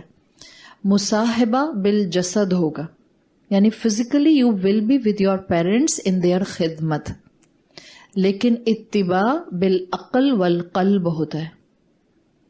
اتباع آپ اس کا کرتے ہیں جہاں پر آپ کا دل اور عقل آپ کو لے کر جاتا ہے، اور ایک مومن کا دل اور عقل سنکرنائزڈ ہوتا ہے، اور یہ سنکرنائزڈ ہوتا ہے رجوع اللہ کی طرف، انابہ کی طرف. تو بہت کلیئر احکامات ہیں. اگر کسی کو سمجھ آ جائیں، اس کو اپنی زندگی میں ہر چیز کے لیے جا کر پوچھنا نہ پڑے کہ اماں کی کون سی بات مانوں، ابا کی کون سی بات مانوں، کون سی بات مانوں گی تو گناہ ہو جائے گا، اگر وہ مجھے غلط کام کرنے کو کہتے ہیں تو کیا میں ان کی خدمت کروں. آپ کو ساری چیزوں کے جواب یہاں پر کلیئرلی مل جائیں گے کہ انفلوئنس صرف اس کا لو جو اللہ کے راستے پر چل رہا ہے. ماں باپ کی خدمت کرو اور ان کے ساتھ اپنا معاملہ جو ہے وہ ایک بہترین لیول پر حسن سلوک والا رکھو. پھر آگے فرما دیا ثم الی مرجعکم، پھر تم سب کو میری طرف پلٹنا ہے، فَأُنَبِّئُكُمْ، تو میں تم سب کو آگاہ کر دوں گا، بِمَا كُنْتُمْ تَعْمَلُونَ، جو کچھ تم اب تک عمل کرتے آئے ہو. ابن عاشور اپنی تفسیر التحریر والتنویر میں لکھتے ہیں کہ یہ الیہ مرجعکم میں وعدہ بھی ہے اور وعید بھی ہے، یعنی پرومس بھی ہے اور وارننگ بھی ہے، انذار بھی ہے اور تبشیر بھی ہے. آپ نے ماں باپ کے زیادتیوں کے پہلوؤں کے باوجود ان کی خدمت کی تو آپ کے لیے اللہ کا وعدہ ہے، اللہ کا پرومس ہے. جب آپ اللہ کی طرف پلٹیں گی، اللہ آپ کو بہترین سے نوازے گا، اللہ آپ کو جنتیں عطا کرے گا، اللہ آپ کو اپنی رحمت سے بہترین نعمتیں دے گا. یہ الیہ مرجعکم میں فرما بردار اولاد کے لیے انعام کا وعدہ ہے. اور ابن عاشور کہتے ہیں الیہ مرجعکم میں وہ والدین یا کوئی بھی وہ انسان جو کسی دوسرے کو دین پر چلنے کے لیے ٹف ٹائم دیتا ہے، اس کے لیے وعید ہے، یعنی وارننگ ہے. واو عین یا دال، وعید لکھتے ہیں، جس کو آپ انذار بھی کہتے ہیں. اب ایسا انسان جب اللہ کے پاس پہنچے گا تو اس کو بتا دیا جائے گا کہ اس کا دنیا میں لوگوں کو دین سے روکنا آخرت میں اب اس کو سزا کا مستحق بنا دے گا. تو بیسیکلی دونوں پرسپیکٹو کور کر لیے. جب یہ کہا کہ تم میری طرف پلٹو گے، اور اللہ نے کہا بتا بھی دیا جائے گا کس کی کیا غلطی ہے. اب جس مقام پر آیت نمبر 15 مکمل ہو رہی ہے، اسی کانسیپٹ کے ساتھ آیت نمبر 16 شروع ہو رہی ہے. یعنی آیت نمبر 15 تک آپ نے یہ دیکھ لیا کہ اللہ کا حق دینے کی بات آئی، اللہ کے ساتھ شرک نہ کیا جائے، والدین کے ساتھ حسن سلوک کی بات آئی، اور آخر میں اللہ تعالیٰ نے جو کلمات آیت نمبر 15 کے لیے رکھ دیے آیت میں، وہ یہ کہ پلٹنا سب کو میری طرف ہے. So your efforts will be seen properly. اللہ ہر طرح سے دیکھے گا، ہر طرح سے ان کو دیکھ کر تمہیں بتائے گا، اور اس کے اکارڈنگلی تمہارے ساتھ یا تو پرومس پورا کیا جائے گا یا پنشمنٹ کی جو وعید ہے وہ ادا کی جائے گی. آگے آیت نمبر 16 میں اب آپ دیکھیں گی دوبارہ سے حکیم لقمان کی آپ کو نصیحت ملے گی جو وہ اپنے بیٹے کو کر رہے ہیں. یا بنیا، اے میرے پیارے بیٹے. اگین محبت کا انداز ہے، بہت ہی محبت سے بیٹے کو ایڈریس کر رہے ہیں، اور آپ کو نصیحت کا پہلو سمجھ آ رہا ہے کہ جب بھی کسی کو نصیحت کرنی ہو، جب بھی کسی کو نصیحت میں، یہاں تو اولاد ہے نا، اولاد کو بھی ایسی نصیحت کریں گے. سمجھیں آپ کو اپنے بھائی کو نصیحت کرنی ہے، سمجھیں آپ کو اپنی بہن کو نصیحت کرنی ہے، سمجھیں آپ کو اپنے کسی بھی رشتہ دار کو نصیحت کرنی ہے جس میں آپ کو لگ رہا ہے کہ وہ اپنا نقصان کر رہے ہیں. تو نصیحت ایسے نہیں کرتے آپ نہ بہت گناہ کا کام کر رہے ہیں، آپ کو چاہیے آپ یہ کریں، ایسے نصیحت نہیں کرتے. نصیحت میں آپ ان کی پہلے تعریف کر دیں، آپ بہت اچھی ہیں، آپ بہت سویٹ ہیں، آپ میں بہت پوٹینشیل موجود ہے، I know you can do so many things. آپ نے جب یہ بات کہہ دی، اس کے بعد آپ ان کو وہ بات کہتی ہیں یہ کہے بغیر کہ آپ سے گناہ ہو رہا ہے. آپ یہ کہہ سکتی ہیں، فرض کریں کہ ایک انسان ہے جس نے اپنی ماں سے بات کرنا چھوڑ دیا. ہوتے ہیں ایسے اللہ کے بندے، اللہ ان کو ہدایت دے. ایسی بھی اولاد ہوتی ہے جو اپنے ماں باپ کو جائیدادوں کی وجہ سے، یا باپ چلا گیا اور ماں رہ گئی، ماں کو کورٹ کچہری میں دھکیلتے رہتے ہیں اور کھینچتے رہتے ہیں. ایسی بھی اولادیں ہیں، اس کی وجہ سے ماں باپ سے ملنا چھوڑ دیتے ہیں. ایسی بھی اولادیں ہیں. آپ کسی اس طرح کی اولاد کے ساتھ سامنا ہوتا ہے اور آپ کو پتہ چلتا ہے، آپ کے نالج میں آتا ہے کہ کیسی اولاد ہے جس نے اپنی ماں کے اوپر کیس کیا ہوا ہے اور ماں کو دکھ دے رہا ہے، ماں کو رلا رہا ہے. اب ایسے انسان کے ساتھ آپ ہمدرد بن کر اگر بات کر رہی ہیں تو آپ یہ مت کہیں آپ سے گناہ ہو رہا ہے. امیڈیٹلی پہلی ملاقات میں کم سے کم آپ کہیں آپ سے غلطی ہو رہی ہے، ماں کا دل دکھ رہا ہے، ماں کا دل دکھتا ہے تو عرش ہل جاتا ہے. ماں دعا دے یا بد دعا دے وہ سیدھی عرش تک جاتی ہے. تو الفاظ کا چناؤ یاد رکھیں، جب بھی نصیحت کرنی ہو بہت سٹل اور بہت ہی کمپیشنیٹ رکھنے والے انسان کا نظر آنا چاہیے. جب بھی نصیحت کرنی ہو، اگر ہم اپنے الفاظوں کو فلٹر کریں، ہم ذرا تھوڑی تھوڑی، جہاں جتنی بھی مائیں بیٹھی ہیں، ہم تھوڑی تھوڑی دیر پیچھے جائیں اپنی اپنی زندگی میں. 1 مہینہ، 15 دن، 10 دن، 25 دن، 30 دن، 40 دن. آپ نے بھی اپنے بچوں کو کئی دفعہ نصیحت کی ہوگی. آپ نصیحت کیسے کرتے ہیں؟ گزرتے گزرتے، سوتے سوتے، چلتے چلتے، کھانا پکاتے پکاتے، فون پہ بات کری ہے، ادھر فون پہ بات کری ہے، اس کو ہولڈ کرایا، اس کو ڈانٹ دیا. ایسے نہیں ہوتی نصیحت.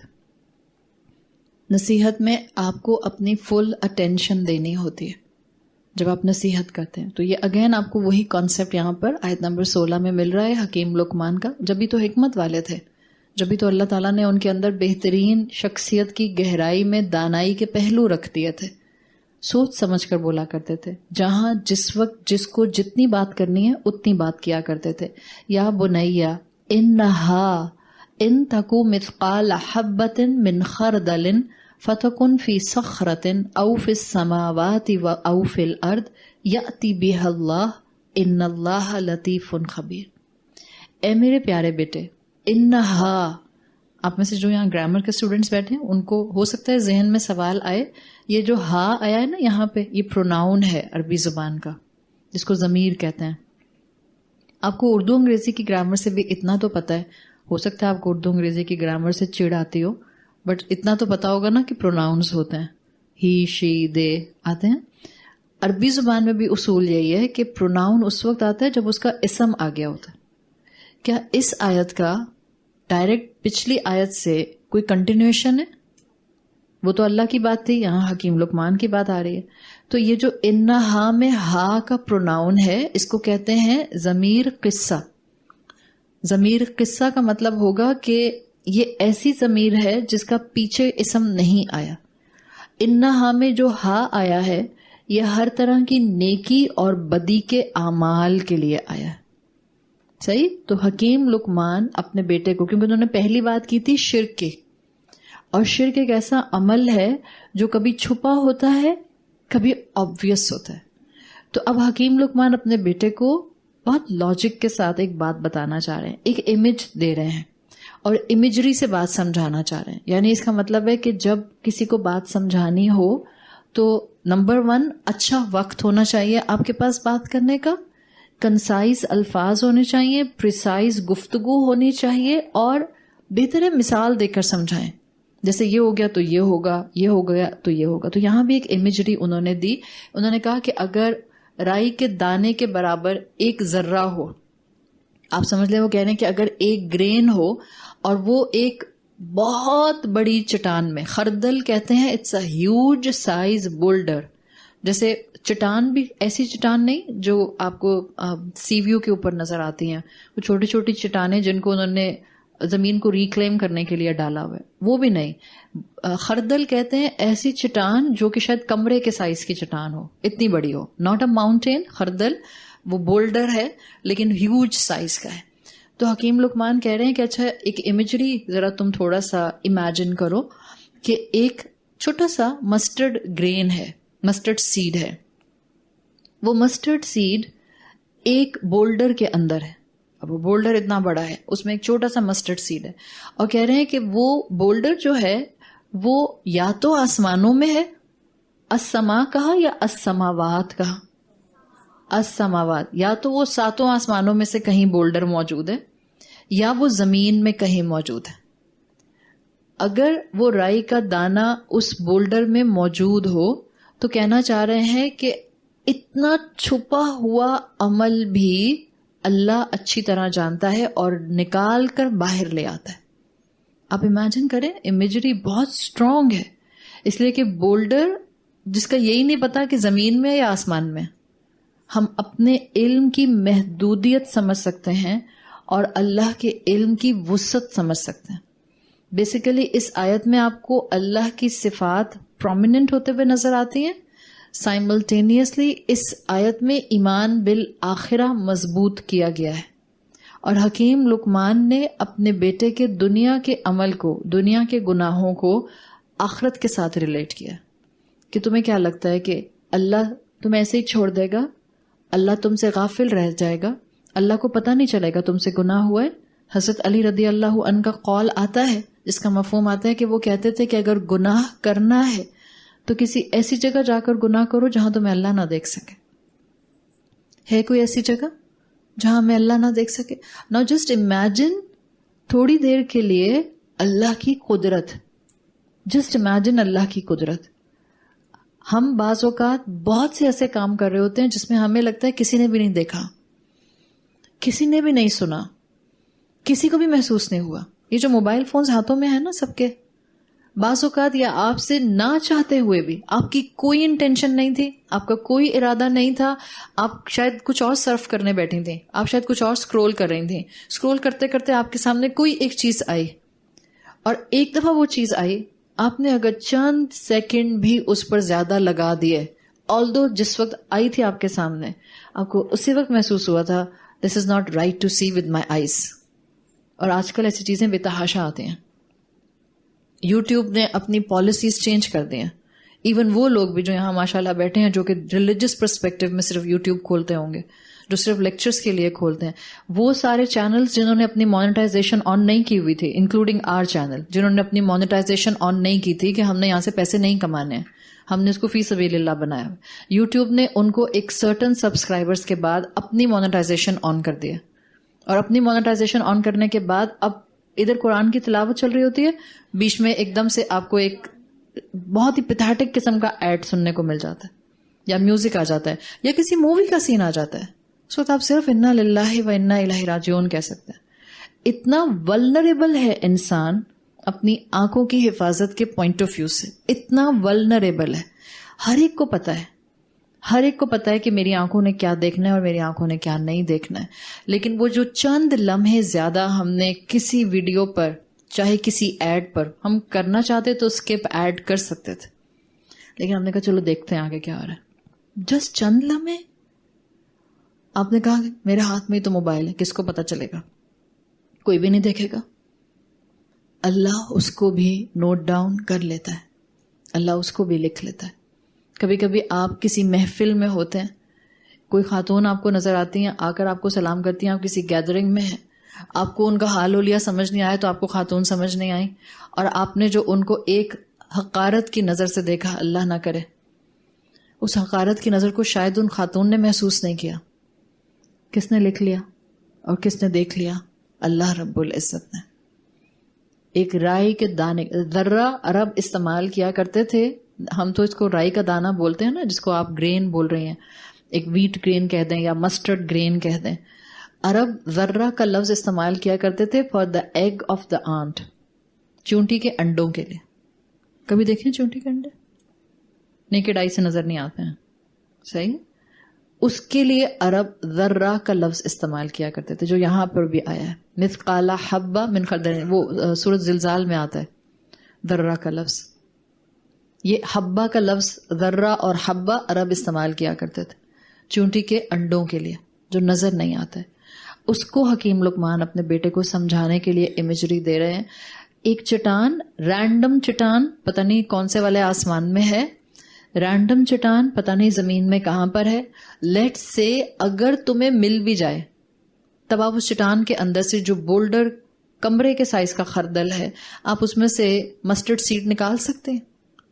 آپ کے پاس کتنی سوفسٹیکیٹڈ کوئی کرشنگ مشین ہو جس میں آپ اس بولڈر کو مسٹرڈ سیڈ کے سائز پر پیسز میں کنورٹ کر دیں، تو ایک کمرے کے سائز کا بولڈر اگر مسٹرڈ سیڈ سائز کے اوپر کسی بھی چٹان کو کرش کرے گا تو اس پہاڑ میں سے وہ ایک دانہ ڈھونڈنا آسان ہے جس کے اندر مسٹرڈ سیڈ ہوگا؟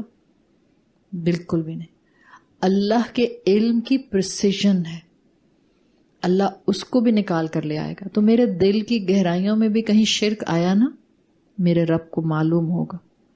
میری آنکھوں نے چھوٹی سی بھی خیانت کی، میرے رب کو معلوم ہوگا. میرے ہاتھوں نے غلط چیز بھی ٹائپ کی، کسی نے نہیں دیکھا، میرے رب کو معلوم ہوگا. میرے کانوں نے جو کچھ سنا، چاہے وہ صحیح تھا یا غلط تھا، میرے رب کو معلوم ہوگا. تو کانشیس کر رہے ہیں اپنے بیٹے کو اس کے اعمال کی وجہ سے کہ تمہیں اللہ ہر وقت دیکھ رہا ہوتا ہے. تم کسی پلانٹ کسی گیلیکسی میں چلے جاؤ اللہ دیکھ رہا ہوتا ہے. یاتی بہ اللہ، اللہ کے پاس طاقت ہے کہ اللہ اس کو لے آئے. مطلب یاتی بہ اللہ اگر آپ عمل سے ریلیٹ کریں. نیکی کے معاملے میں بھی لوگ آپ کی نیکیاں بھول جاتے ہیں، لوگ آپ کی مشکلات اور قربانیاں بھول جاتے ہیں. یاتی بہ اللہ صرف گناہ گار کے لیے نہیں ہے، یاتی بہ اللہ نیکوں کے لیے بھی ہے. ایون آپ نیکی کر کے بھول جاتے ہیں.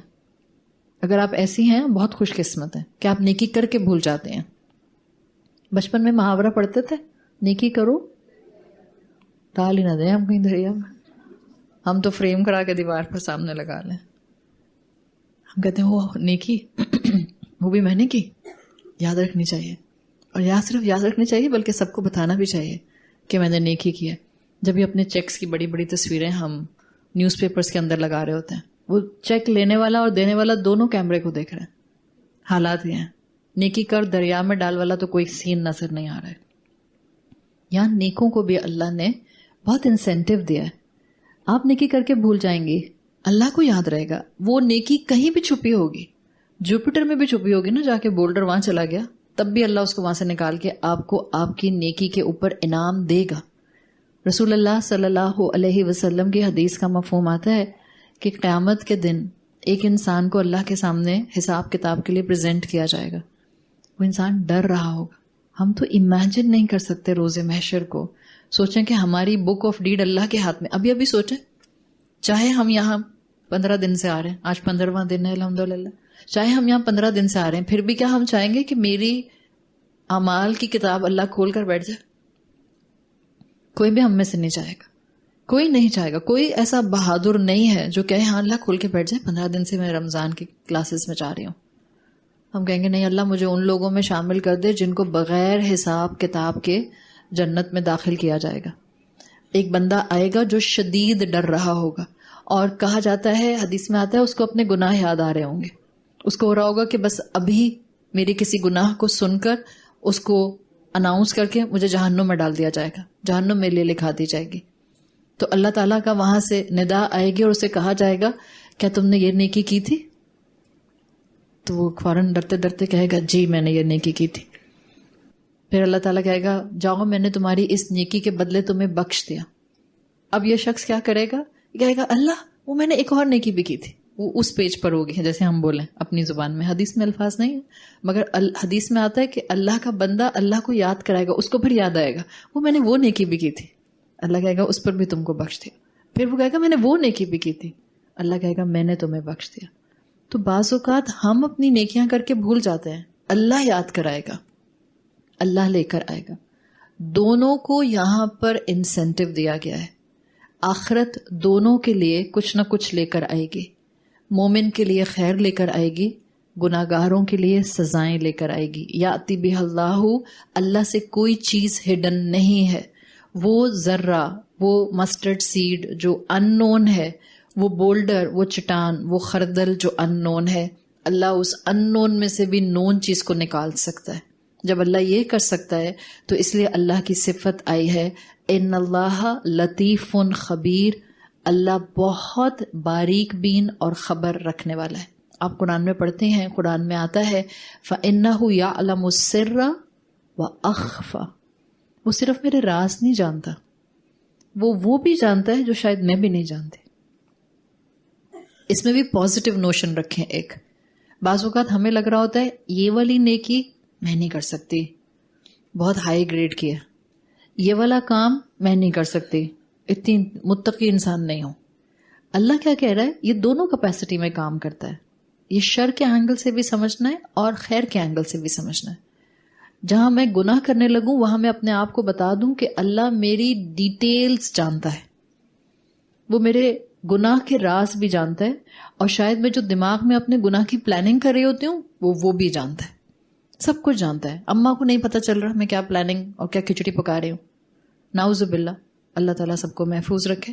کس کے ساتھ گرل فرینڈ والا معاملہ ہے اور کس کے ساتھ بوائے فرینڈ والا معاملہ ہے، اماں کو نہیں پتہ چلتا، ابا کو پتہ نہیں چلتا، ان کی آنکھوں میں دھول جھونک دیتی ہوں ان کو تو پتہ نہیں چلتا. بٹ اللہ کہہ رہا ہے یا علم السر و اخفا, تمہارے راز بھی جانتا ہے اور وہ بھی جانتا ہے جو تم دلوں میں چھپاتے ہو. تو نیگیٹو سائڈ بھی الرٹ ہو جائے, پازیٹو سائڈ بھی الرٹ ہو جائے. آپ گھبرا رہی ہیں نیکیاں کرتے ہوئے, مت گھبرائیں. اللہ کو آپ کے ہڈن پوٹینشیلز معلوم ہیں. اللہ جانتا ہے آپ میں صلاحیت موجود ہے. یہاں جتنی خواتین بیٹھی ہیں اور جتنی خواتین سن رہی ہیں, اللہ ہمیں قرآن کے سامنے لا کر نہ بٹھاتا اگر ہمیں نیکی کے راستے پر دوڑنے کی طاقت نہ ہوتی. You should have this conviction, you should have this conviction. یہاں پر ایک ایک سننے والا انسان جس کے کان پر یہ آواز پڑ رہی ہے, یا جو جہاں بیٹھ کر رمضان کے مہینے میں قرآن سمجھ رہا ہے, ہر وہ انسان اس چیز کا یقین کر لے, کس نے لا کر بٹھایا قرآن کے سامنے؟ ہم میں تو طاقت نہیں تھی کہ ہم اس قرآن کے سامنے آ کر بیٹھتے. اس یقین کے ساتھ یہاں سے اٹھ کے جائیں کہ مجھے اللہ نے انرجی, پوٹینشیل, طاقت, صلاحیت, توفیق دی ہے. جو وہ میرے سامنے احکامات لا رہا ہے میں ان سب پر عمل کر سکتی ہوں. یہ ہے اللہ کی طرف سے ایک مومن کو بھی بہت اچھا دلاسا اور گناہگار کو بھی ایک طرح کی وعید. اللہ جانتا ہے یاتی کے اندر قدرت ہے, ایک کام جس کو بہت پاور کے ساتھ کیا جاتا ہے. یاتی دیکھیں ایک لفظ آتا ہے جا بی, عربی میں ہوتا ہے لانا. آپ نے جا بی بھی پڑھا ہے, جس میں آتا ہے کہ جہنم کو لایا جائے گا. وجیء یومئذ بجہنم, قیامت کے دن جہنم کو لایا جائے گا. اور جہنم کو کیسے لایا جائے گا؟ 70,000 لگامیں باندھی ہوں گی اس کو, اور ہر ایک لگام کو 70,000 فرشتوں نے پکڑا ہوگا. جہنم will be a wild beast. Wild beast وہاں پر لفظ آیا ہے وجیء یومئذ بجہنم, جہنم کو گھسیٹتے ہوئے لایا جائے گا رورنگ بیسٹ کی طرح. اور وہاں جا کا لفظ جی کی شکل میں آیا ہے. تو ایک ہوتا ہے عربی زبان میں لانا جا بی, اور ایک یہاں پر آیا ہے یاتی. دونوں میں لانا ہے, تو فرق کیا ہے؟ جا کے اندر جب کوئی چیز لائی جاتی ہے تو بہت بہت ایفرٹ کر کے لائی جاتی ہے, محنت کے ساتھ لائی جاتی ہے. یعنی جب جہنم لائی جائے گی it will be an effort on the angels جو اس کو لے کر آ رہے ہوں گے, اس لیے کہ وہ ایک جنگلی جانور کی طرح رور کر رہی ہوگی, وائلڈ بیسٹ کی طرح. تو جا کے اندر بہت محنت کے ساتھ کسی چیز کو لانا. یاتی بغیر محنت کے, سہولت کے, آسانی سے کسی چیز کو لے آنا. اللہ کو محنت نہیں لگے گی. ہم سوچیں کہ لو میری اتنی بڑی زندگی 50 سال کی, اتنے گناہ, وہ چھوٹا سا گناہ اللہ کو کیا پتہ چلے گا. نیل پالش لگا کر نمازیں پڑھ رہی ہوں, اب اللہ اتنا پیٹی چیزوں پہ کیا میری نظر ڈالے گا. بہت سی خواتین اسی پر کنفیوز رہتے ہیں. وضو ہوتا ہے کہ نہیں ہوتا, ہوتا ہے یا نہیں ہوتا. وضو نہیں ہوتا ہے, اور بریدیبل نیل پالش کے چکر سے اور فتنے سے باہر آ جائیں. مت اپنی نمازیں ویسٹ کریں. عاملات الناصبہ, پڑھی بھی نمازیں اور ویسٹ کر دیں. بہت شوق ہے نیل پالش لگانے کا, تو ایک نیل پالش ریموور ہینڈی رکھ لیں واش روم میں, ہر وضو سے پہلے اتاریں, وضو کریں, پھر لگا لیں, پھر اتاریں. چلیں آپ محنت ہی کریں. اللہ کو کیا پتا اس پر بھی پیار آ جائے. وہ تو رحیم ہے, الودود ہے, شوق پورے کرنے کو منع نہیں کر رہا آپ کو. بس وہ کہتا ہے کہ طریقے سلیقے سے شوق پورے کرو. کسی عورت کو کبھی اسلام نے کہا زینت اختیار نہ کرو, منع تھوڑی کرتا ہے. آپ کو زینت اختیار کرنی ہے کریں, ود ان دا باؤنڈریز کریں. جہاں اس نے کہا ہے کرنے کو وہاں کریں, جہاں منع کر دیا وہاں نہ کریں. اپنے اعمال اور اپنی نیکیاں اور اپنی محنتیں ضائع نہ کریں. تو اللہ کے لیے میرے چھوٹے سے چھوٹے گناہ کو ویزیبل کر دینا ناممکن نہیں ہے. یا اتی بہت آسان ہے اس کے لیے, بہت ہی آسان ہے. نہ صرف اللہ خبیر ہے, یا اتی بہت آسانی سے ان سارے اعمال کو سامنے لے کر آ جائے گا جو میرے خیر کے ہوں گے یا شر کے ہوں گے, بلکہ اللہ لطیف بھی ہے, باریک بین بھی ہے. لطیف and Khyber is a wonderful combination.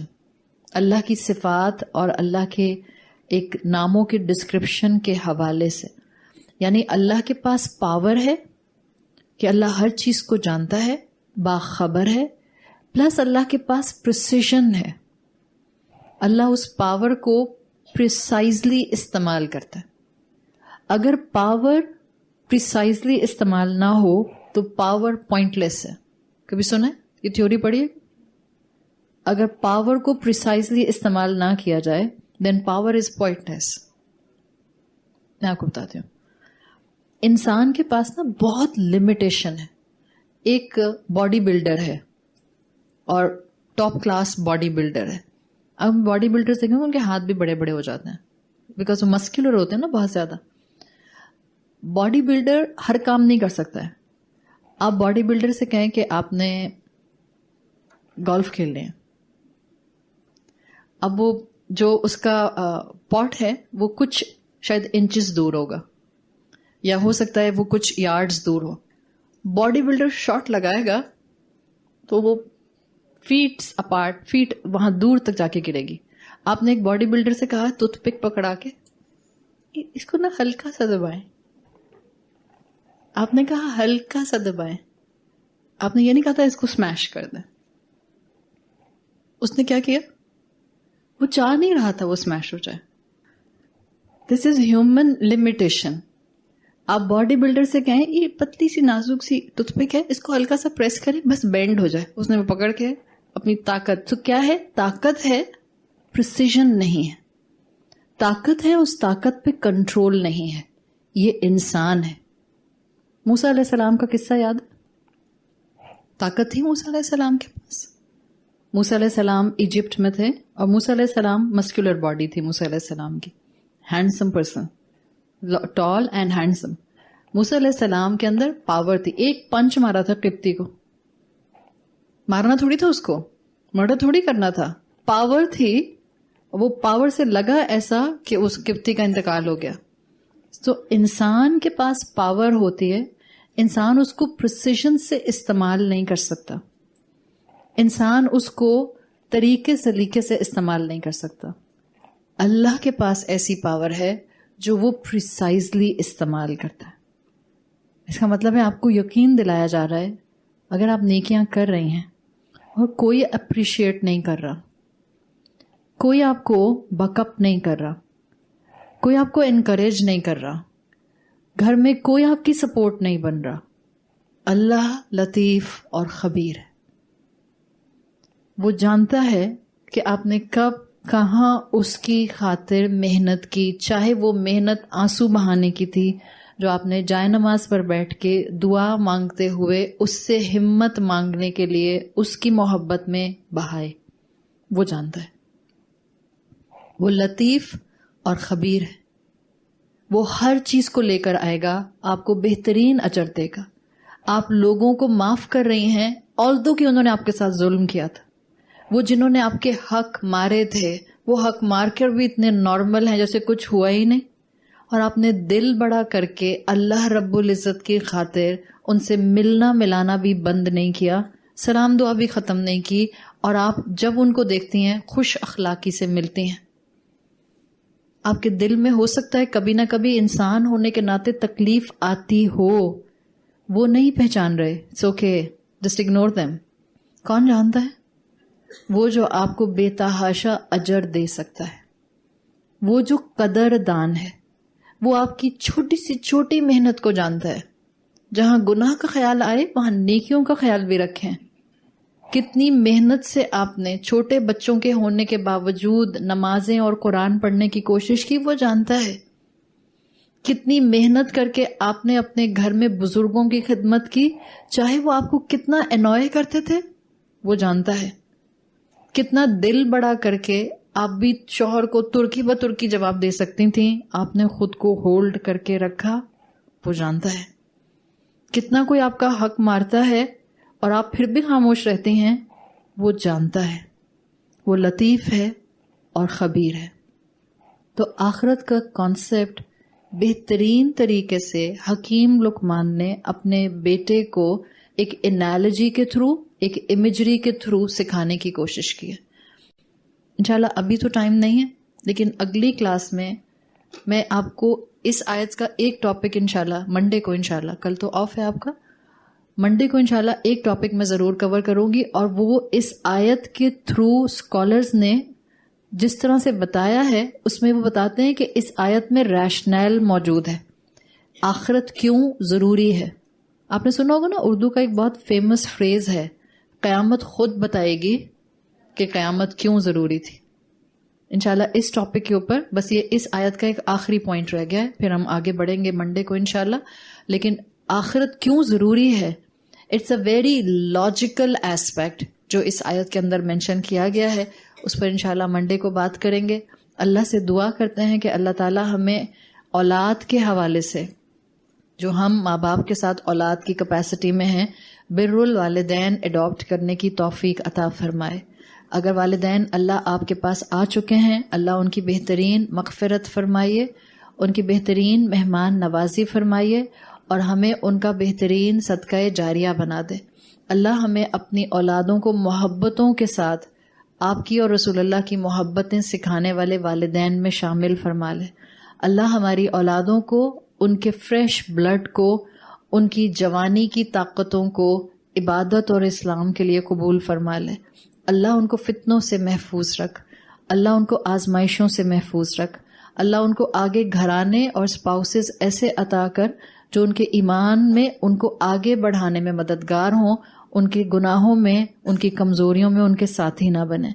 اللہ ہمیں بہترین طریقے سے صحت اور ایمان والی زندگی عطا فرما، محتاجیوں سے محفوظ رکھ. اللہ ہمیں رسول اللہ صلی اللہ علیہ وسلم کی اطاعت عطا فرما. اللہ ہمارے لیے اس رمضان اپنی بخشش کی حد تک عبادت اور دعاؤں کی توفیق عطا فرما. اللہ ہمیں اس حال میں موت دے کہ ہم اپنے انجام سے راضی ہوں اور آپ ہم سے راضی ہوں. اللہ ہمیں اپنے والدین کے لیے اور ہماری اولادوں کو ہمارے لیے بہترین صدقہ جاریہ بنا دے. جزاک اللہ خیرن. کوشچن آنسر سیشن ہے، ٹیم آپ کو مائک دے دے گی. السلام علیکم عائشہ. وعلیکم السلام. کہاں ہیں آپ؟ جی عائشہ، کل کا جو آپ کا لیکچر تھا، آئی تھنک یہاں پہ موجود جتنے لوگ تھے کسی کی آنکھ ایسی نہیں تھی کہ وہ نم نہ ہوئی ہو. بہت ٹچنگ لیکچر تھا.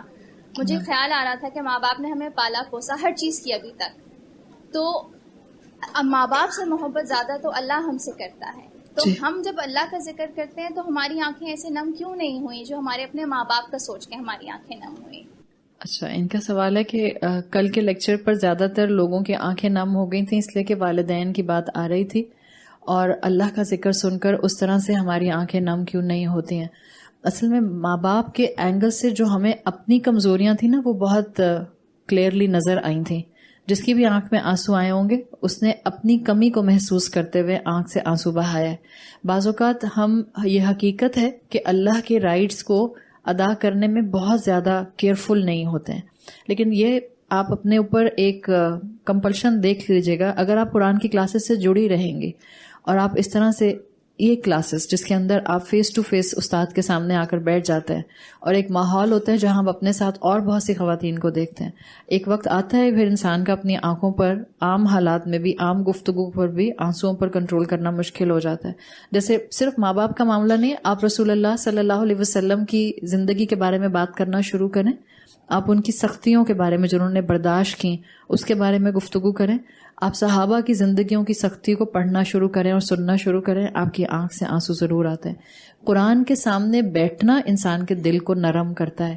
تو زیادہ تر دل کی سختی ہوتی ہے موسٹ آف دا ٹائم جہاں ہماری آنکھ میں آنسو نہیں آتا. بٹ وہ میں نے پچھلی دفعہ بھی یہ بات کی تھی کسی کے سوال کے جواب میں کہ یہ کوئی کرائٹیریا ہر دفعہ کا نہیں ہوتا ہے کہ اگر کسی انسان کو رونا نہیں آ رہا ہے تو آپ سمجھیں کہ آپ کے دل پر سختی کا کوئی کرک آ گیا ہے. ایسا نہیں ہے. کبھی کبھی کوئی چیز کلک زیادہ کر جاتی ہے تو آنکھ میں آنسو آ جاتا ہے. ہم ماں باپ کے ساتھ ایموشنل لیول پر ہوتے ہیں اس لیے کہ ہماری ماں باپ سے پہلی بانڈنگ اس دنیا میں ہوئی ہے. میں انشاءاللہ اگلی کلاس میں اس کو ڈیفائن کر دوں گی مزید تاکہ باقی لوگ بھی سن لیں. انسان کا نا پہلا نرمی کا تعلق یا ایموشنل تعلق جس سے بنتا ہے نا وہ ماں باپ ہوتا ہے. اللہ بھی نہیں ہوتا اس وقت. جب بچہ ہوتا ہے بچے کے لیے ماں باپ سب کچھ ہوتا ہے. آپ کے لیے جب آپ نے ذرا سی بھی ہوش سنبھالنی شروع کی تو خطرے سے بچانے والے بھی ماں باپ، محبت کرنے والے بھی ماں باپ، ہر خواہش پوری کرنے والے بھی ماں باپ، بھوک مٹانے والے بھی ماں باپ، پیاس دور کرنے والے بھی ماں باپ، پیٹ میں درد ہو تو بھی ماں باپ. تو ماں باپ کی بات پر آنکھ جلدی آنسو اس لیے بہاتی ہے بیکاز آپ کا ایز اے ہیومن بینگ پہلا ایموشنل بانڈ انسانوں میں ماں باپ سے بنتا ہے. اس کے بعد آپ کا ایکسپوجر بڑھتا ہے، پھر آپ کو خاندان کے اور لوگ نظر آتے ہیں، پھر خاندان کے اور لوگوں کے بعد آپ کو پھر فائنلی جا کے عقل کے استعمال سے اللہ نظر آنا شروع ہوتا ہے. تو یہ ایک لاجیکل پروگریشن ہے. ماں باپ کے ساتھ سافٹ کارنر ماں باپ اولاد کا زیادہ تر اس لیے ہوتا ہے، فرسٹ ایموشنل بانڈنگ ان سے ہوتی ہے. دوسرا سوال عائشہ کہ ایک ہی ماں باپ کے 3-4 اولادیں ہوتی ہیں اور ہر کسی کا فائنینشیل اسٹیٹس ریسورسز ڈفرینٹ ہوتی ہیں. ایک اولاد ماں باپ کا اپنی ریسورسز کی وجہ سے فار اینی XYZ ریزن، کسی کے بچے بڑے ہیں تو دوسرے اولاد کے بچے چھوٹے ہیں، تو جو اس کے بڑے ہیں تو وہ جا کے زیادہ ماں باپ کی خدمت کر لیتی ہیں، ان کے زیادہ کام کرتی ہیں. تو ایسے میں جس کے پاس فائنینشیل ریسورسز نہیں ہیں، اس کی کوئی بھی ریزن ہے، وہ اولاد کیا کرے؟ آج والی آیت ان تکو مثقال خردل، آپ کی لمیٹیشن آپ کا رب جانتا ہے اگر ماں باپ نہیں بھی جانتے. کبھی کبھی ماں باپ کمپیریزن کرتے ہیں کہ بڑی بہن اتنا کر رہی ہے تم نہیں کر رہی ہو، یا بھائی اتنا کر رہا ہے تم نہیں کر رہی ہو.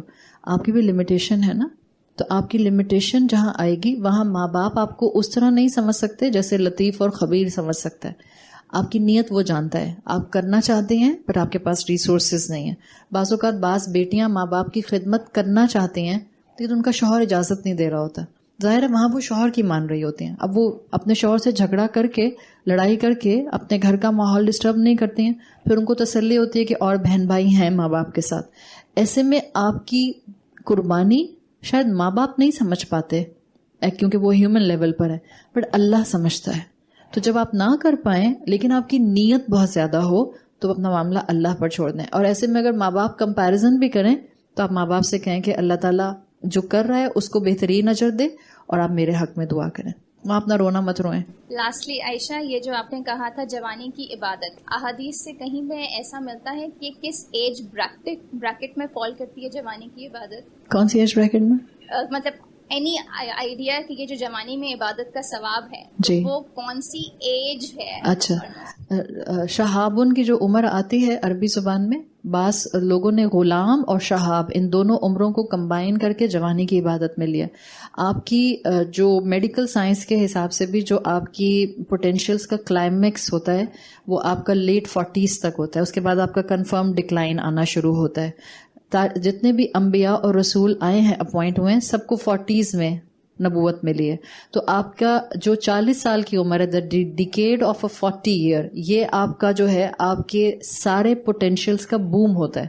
آپ کی عقل کلائمیکس پر کام کرتی ہے، آپ کے اندر انرجی لیولز کلائمیکس پر ہوتے ہیں. وہ الگ بات ہے کسی کو بیماری ہو جائے تو وہ اس کا نہ رہے، لیکن جنرل پرسپیکٹو کے اندر تقریباً 48-49 ایج تک یہ جوانی کی عمر کنسیڈر کی جاتی ہے. اس سے آگے پھر آپ کے اوپر بڑھاپا آنا شروع ہو جاتا ہے. جی بولے. السلام علیکم ورحمۃ اللہ وبرکاتہ. وعلیکم السلام ورحمۃ اللہ. آپ نے جیسے کہا کہ والدین کو جو ہے وہ ہم جو بھی نیکی کرتے ہیں جی ان کو صدقہ جاریہ ان کے لیے بن جاتا ہے، جی چاہے ہماری نیت ہو بھی کہ نہ ہو. جی بالکل. اچھا، میرے بڑے بھائی، ان کا 3 ایئرس پہلے جو ہے وہ ایکسیڈنٹ میں انتقال ہو گیا. وہ ان میرڈ تھے. جی. تو اچھا، اب اگر میں ان کے لیے کچھ کرنا چاہتی ہوں تو اس میں میری نیت کاؤنٹ ہوگی کہ میں اپنے بھائی کے لیے کر رہی ہوں جو بھی صدقہ میں ان کے لیے کرنا چاہتی ہوں؟ جی آپ کر سکتے ہیں. زیادہ بہتر ہے کہ آپ اپنے بھائی کے لیے دعائیں مغفرت کریں. جی.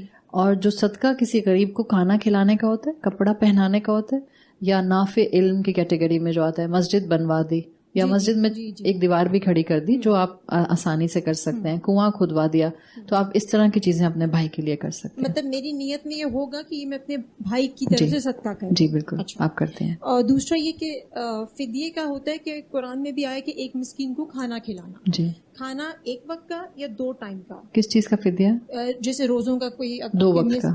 2 وقت. جی 2 وقت. جی.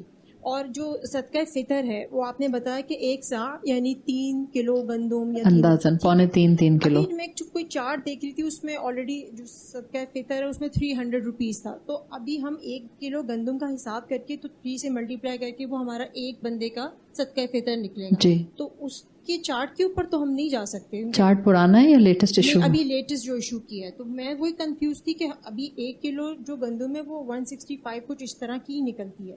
اچھا، ہو سکتا ہے وہ 1 سا کا میجرمنٹ جو ہے نا وہ بعض جگہوں پر الگ الگ لیا گیا ہے. ہو سکتا ہے انہوں نے اس کو 2 کلو کے ساتھ کیا ہو. مطلب ہم تو جو پاسبلٹی جو اس وقت جیسے آخری روز دیکھیں، یہ 1 سا صدقۃ الفطر کے بارے میں پوچھ رہی ہیں. ہر سال دارالعلوم ہر شہر کا یا ہر ملک کا نئے ریٹس نکالتا ہے اور وہ آپ کو بتا دیتے ہیں کہ آپ نے صدقۃ الفطر کس حساب سے دینا ہے. آپ اپنا جیب دیکھ لیں, آپ کو گندم کے حساب سے دینا ہے, کشمش کے حساب سے دینا ہے یا کھجور کے حساب سے دینا ہے. تو آپ کو وہ جو آئے نا آپ اس کو فالو کر لیجئے. ٹھیک ہے جی. اور یہ مجھے کنفیوژن تھی کہ کوئی جگہ یا کوئی بھی چیز. ایک سیکنڈ نادی, یہ مائک نہیں چل رہا ہے, مجھے لگ نہیں رہا. ہاں اب ٹھیک ہے جی.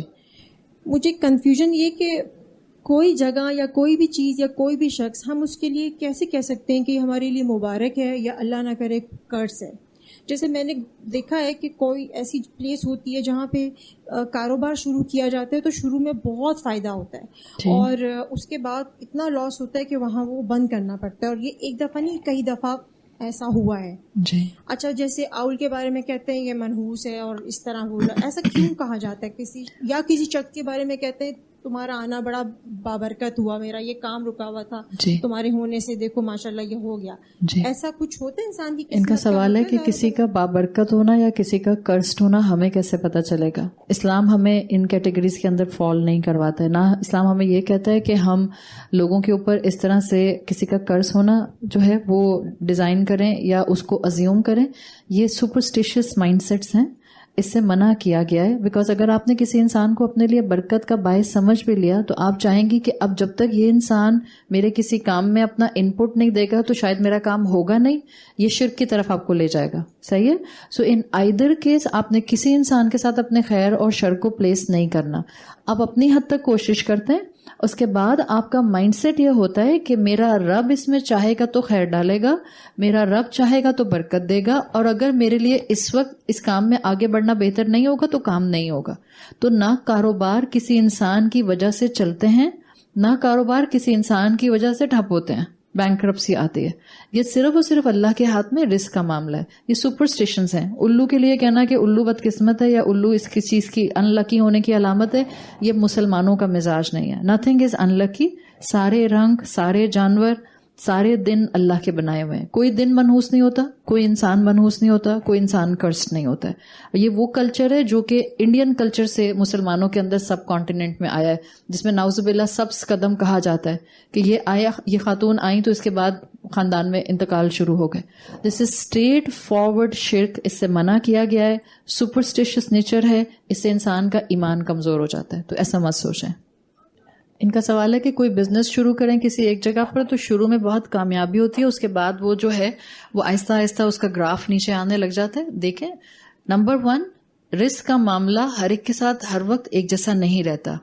نمبر 2 جس انسان کے ساتھ یہ ہو رہا ہے اس کو اپنی بزنس ٹیکنیکس بدلنے کی ضرورت ہے.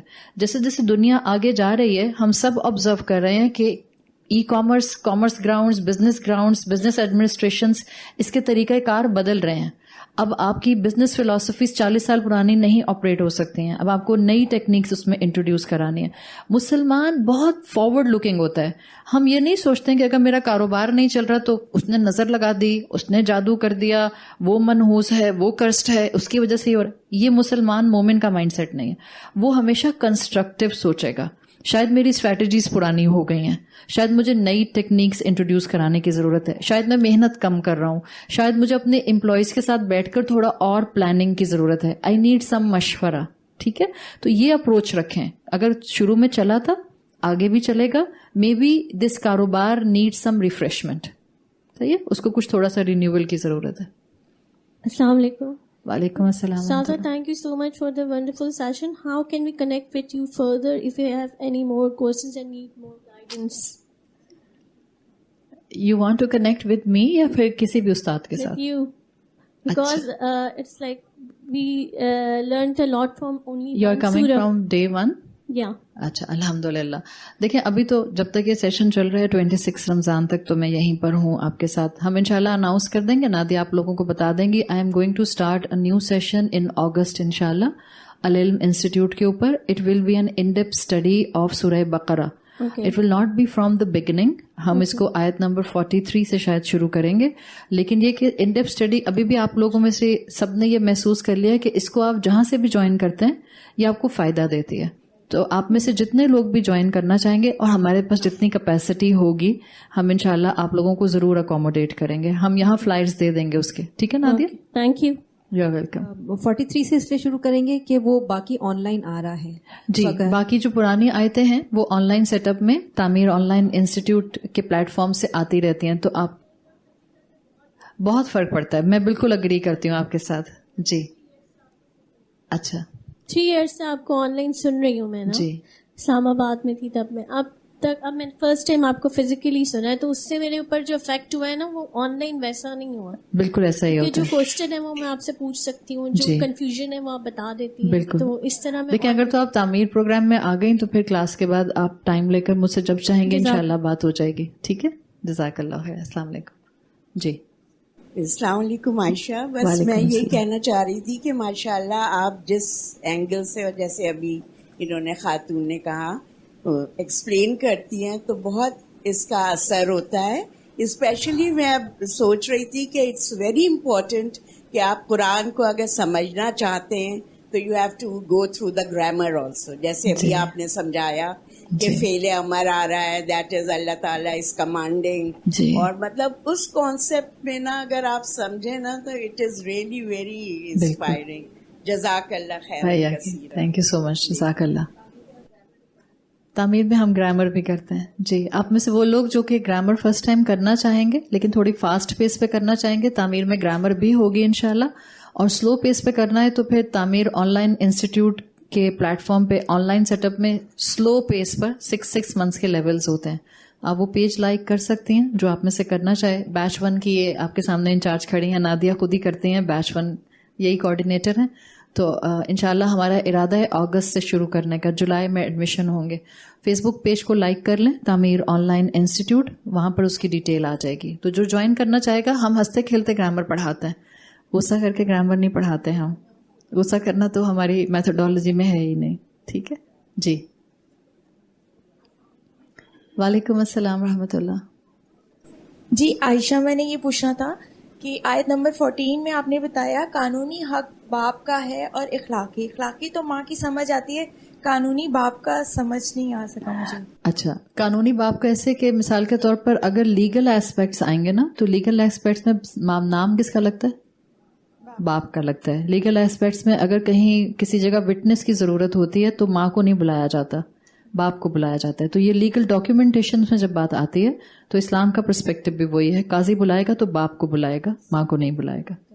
اس کا مطلب یہ نہیں ہوتا ہے کہ خدا نخواستہ ماں کو ڈیگریڈ کیا جا رہا ہے, وہاں پر اپنا اسلام کا مزاج سامنے آتا ہے. اصل میں کل بچوں کو سمجھا رہی تھی تو مجھے انہوں نے سوال کیا کہ قانونی حق کیا گیا, باپ بتائیں. ہاں, اب کلیئر ہو گیا. لیگل ڈاکیومنٹیشنز میں آپ کو والد کی ضرورت پڑتی ہے. صحیح ہے. اس لیے ریلیجن ہمیشہ باپ کا خانہ رکھتا ہے. ایک اولاد کا حق ہے اور ایک عورت کا بھی حق ہے کہ جو اس اولاد کا باپ ہے اور اولاد کے سر پر جو والد ہیں اس کا وہاں پر نام موجود ہونا چاہیے تاکہ کل کو ماں پر کوئی انگلی نہ اٹھا سکے. السلام علیکم. وعلیکم السلام. ہاں, 2 سوال ہیں. پہلا ہے کہ صدقہ جاریہ کا مطلب کیا ہوتا ہے؟ صدقہ جاریہ کا مطلب کیا ہوتا ہے؟ کوئی اسٹریم دیکھی ہے جو جاری ہوتی ہے؟ واٹر اسٹریم دیکھی ہے کبھی کوئی؟ جیسے جو واٹر اسپرنگز ہوتے ہیں, ہاں وہ جاری ہوتے ہیں نا. جاری کا مطلب کیا ہوتا ہے؟ چل رہے ہیں نا, وہ بہہ رہے ہیں, دے آر فلوئنگ کانسٹینٹلی. صحیح. تو ایک صدقہ تو وہ ہے, آپ ابھی یہاں سے باہر نکلیں, باہر کوئی بیگر کھڑا ہے, آپ نے اس کو 50 روپے دے دیے تو یہ آپ کا صدقہ ہو گیا. ٹھیک ہے. ایک صدقہ ایسا ہے کہ جیسے آپ جتنے سٹیپس لیتی جا رہی ہیں, اٹس لائک آپ ہر سٹیپ پر ہر فقیر کو 50 روپے دیتی جا رہی ہیں. So it's a continuous thing. صحیح. اولاد جو نیک عمل کرتی ہے, اٹس لائک جب ماں باپ دنیا سے چلے جاتے ہیں تب بھی آپ کی ہر نیکی, جو بھی آپ نیکی کرتے ہیں, وہ ماں باپ کو بھی فائدہ دیتی ہے. تو اس کو کہتے ہیں اٹس کائنڈ آف اے صدقہ جو ایک اسٹریم کی طرح بہتا رہتا ہے, چلتا رہتا ہے اور اپنے آس پاس کو فائدہ دیتا رہتا ہے. کلیئر؟ اوکے. دوسرا, امی ہر وقت کہتی ہے کہ مغرب کے بعد ان میرڈ گرلز باہر نہیں جانا چاہیے. پہلے لگا کہ مچھر کی وجہ سے ہے, لیکن انہوں نے کہا تھا ایک اور وجہ ہے. بتا سکتی ہو کیوں؟ مچھر کی وجہ سے بھی ہے. ہاں, ڈینگی پھیل رہا ہے. ان کا سوال ہے کہ امی کہتی ہیں کہ مغرب کے بعد بچیوں کو باہر نہیں جانا چاہیے. پہلے تو اپنی امی. کہاں ہے آپ کی امی؟ یہ صرف بچیوں کے لیے نہیں، بیٹوں کے لیے بھی ہے. مغرب کے بعد اللہ کے رسول صلی اللہ علیہ وسلم کی حدیث کا مفہوم ہے کہ جب مغرب کی اذان کا وقت ہو یا مغرب کا وقت ہو جائے، سورج جس وقت ڈھل رہا ہے اس وقت اپنے بچوں کو اندر لے آؤ. It's not just for the girls, it's for the boys too. آپ اپنے بیٹے اور بیٹیوں سب کو اندر لے آتے ہیں. اس کا لاجک یہ ہے کہ وہ ٹائم ایسا ہوتا ہے جس میں وہ مخلوقات جو جنات کی مخلوقات ہیں وہ ان کا اس وقت سویرا ہو رہا ہوتا ہے، تو وہ نکل رہی ہوتی ہیں. وہ نکل کر اپنے اپنے جہاں جہاں بھی وہ رہتے ہیں، جو بھی ان کے مسکن ہیں، وہ وہاں سے نکل کر فلائی کر کے ادھر ادھر جا رہے ہوتے ہیں. تو آپ اس وقت، اللہ کے رسول نے کہا کہ جس وقت مغرب کا وقت ہو عین، تو اپنے بچوں کو اندر کر لو، دروازے بند کر لو. اب وہ جب وقت مغرب کا نکل جائے تو ہم زیادہ تر وہ حدیث بچوں کو سناتے نہیں ہیں، بیکاز ہم چاہتے ہیں کہ وہ نکلے نہیں. اب میں کوئی لائسنس نہیں دے رہی یہاں پر کہ وہ جتنے بچے بیٹھے ہیں وہ کہیں وہ آنٹی کہہ رہی تھی اللہ کے رسول نے کہا کہ بعد میں جا سکتے ہیں. اللہ کے رسول نے کہا بعد میں اگر جانا چاہیں تو جا سکتے ہیں، لیکن یہ ہینگ آؤٹ کرنے فرینڈس کے ساتھ والی بات نہیں تھی. اس دور میں صحن ہوتے تھے، ٹھیک ہے، اور اس دور میں جو گھر ہوتے تھے وہ ایک کمرہ ہوتا تھا، پھر ایک صحن ہوتا تھا، اسی صحن کے اندر کچن بھی تھا اور اسی صحن کے اندر برتن دھونے کے کپڑے وپڑے بھی سب کچھ ہوتا تھا. تو وہ صرف ہوتا تھا کہ اس صحن تک جانے دو. آج کل کے بچوں کو بتانا ضروری ہوتا ہے، ورنہ وہ کہتے ہیں اچھا اس کا مطلب ہے ہم 11-12 بجے تک ہینگ آؤٹ کر سکتے ہیں، بیکاز اللہ کے رسول نے کہا تھا کہ وہ وقت گزر جائے تو اس کے بعد جانے دو. تو بیسیکلی آپ کو شیطان کے اثر سے بچانے کے لیے آپ کو اس وقت میں اللہ کے رسول صلی اللہ علیہ وسلم کی بات کو فالو کرتے ہوئے آپ کی امی کہتی ہیں کہ بیٹا جب مغرب کی اذان کا وقت ہونے والا ہو تو اندر آ جائے کرو، تاکہ آپ نماز بھی پڑھ لیں اور مچھر بھی آپ کو نہ کاٹے، اور اس کے بعد اگر آپ نے دوبارہ کھیلنے باغ میں جانا ہو تو آپ چلی جائیں. کلیئر؟ شکریہ. You are welcome. جی ہمارے والا نہیں ہے. جنات رات میں باہر ہوتے ہیں. یہ ساری ایکٹیویٹیز، ساری نئی پود جو یہاں بیٹھی ہوئی ہے، نئی قوم جس کو رات میں نیند نہیں آتی ہے، جو رات میں جن کا صبح، ہمارے بچوں کی صبح ہوتی ہے افطاری کے بعد. سلام ہے ان بچوں کو جو یہاں آ کے بیٹھے ہوئے ہیں ماشاءاللہ، ورنہ آدھی سے زیادہ قوم روزے رکھ کر سو رہی ہوتی ہے اور وہ پتہ نہیں وہ بستر کے پاس ہی بیڈ کے پاس جائے نماز بچھی ہوتی ہے، پتہ نہیں اماں کو دکھانے کے لیے بچھی ہوتی ہے کیوں بچھی ہوتی ہے، بٹ یہ ہوتا ہے کہ نماز پڑھ رہے ہیں، افطاری کا ٹائم ہوگا تو اٹھا دیجیے گا. کتنی دیر پہلے بیٹا؟ 2 منٹ پہلے. 2 منٹ پہلے. رات کا وقت شیاطین اور جنات کا وقت ہے، وہ دن میں آرام کرتے ہیں. آپ نے ڈریکولا کے بارے میں تو سنا ہے نا، وہ تو سورج کی روشنی میں آ ہی نہیں سکتا تھا باہر، صحیح. تو جنات رات کے ٹائم، مغرب کے ٹائم پر نکلتے ہیں اور پھر رات بھر وہ باہر ہوتے ہیں. آپ دیکھیں ساری غلط ایکٹیویٹیز رات میں ہو رہی ہوتی ہیں. تو یہ بہرحال آپ کے دین کی، آج کی دنیا کے ساتھ بہت اینگل سے کنیکٹیویٹیز بن جائیں تو آپ کو کلیئرٹیز ملنا شروع ہو جاتی ہیں. اللہ ہماری حفاظت کرے لائف سٹائلز کے حساب سے بھی. جی باجی السلام علیکم. وعلیکم السلام رحمۃ اللہ. باجی آپ نے کہا کہ اللہ سبحانہ و تعالیٰ کے سامنے قیامت کے روز کھڑے ہوتے ہوئے یعنی خود الفاظ کچھ اس طرح جو لگے کہ آپ کو ڈر لگے گا کیا ہم میں اتنی طاقت ہے اپنے اعمال کے بارے میں حساب سے کہ ہم کھڑے ہو سکیں. باجی میرا اپنا یہ تھا کہ قیامت ہے تو خطرناک ہے بہت زیادہ، لیکن اس روز آپ کے سامنے اللہ ہوں گے تو اللہ تعالیٰ آپ کا حساب لے رہے ہوں تو وہ کتنا، میرے حساب سے تو وہ کتنا خوبصورت ہوگا. جبکہ اللہ تعالیٰ، شاید میں ان لوگوں میں شامل نہ ہوں کہ جنہیں اللہ تعالیٰ کہیں کہ وَامْتَازُوا الْيَوْمَ أَيُّهَا الْمُجْرِمُونَ، تم الگ ہو جاؤ اور میرا حساب اللہ لے، تو کیا میں غلط ہوں؟ اللہ تعالیٰ نا، اللہ کے رسول صلی اللہ علیہ وسلم کی حدیث کا مفہوم ہے کہ انسان کو نا اس کے گمان کے مطابق ڈیل کرے گا. اگر آپ کا اللہ کے بارے میں یہ گمان ہے کہ آپ کو قیامت کا سوچ کے اور روز محشر کا سوچ کے اور اللہ کے ہاتھ میں یا اللہ کے سامنے آپ کی اعمال کی کتاب ہو، یہ سوچ کے اچھا لگتا ہے، تو اللہ کی ذات سے امید ہے کہ انشاءاللہ اللہ آپ کو اس دن خیر کا معاملہ ہی دے گا، رسوا نہیں کرے گا، خوشیوں کے ساتھ رکھے گا. لیکن جب آپ اس کو گہرائی میں سمجھتے ہیں قرآن کی آیات کے ساتھ تو وہ سخت وقت ہوگا، وہ وقت ایسا ہوگا جو انسانی عقل سے بیونڈ ہوگا.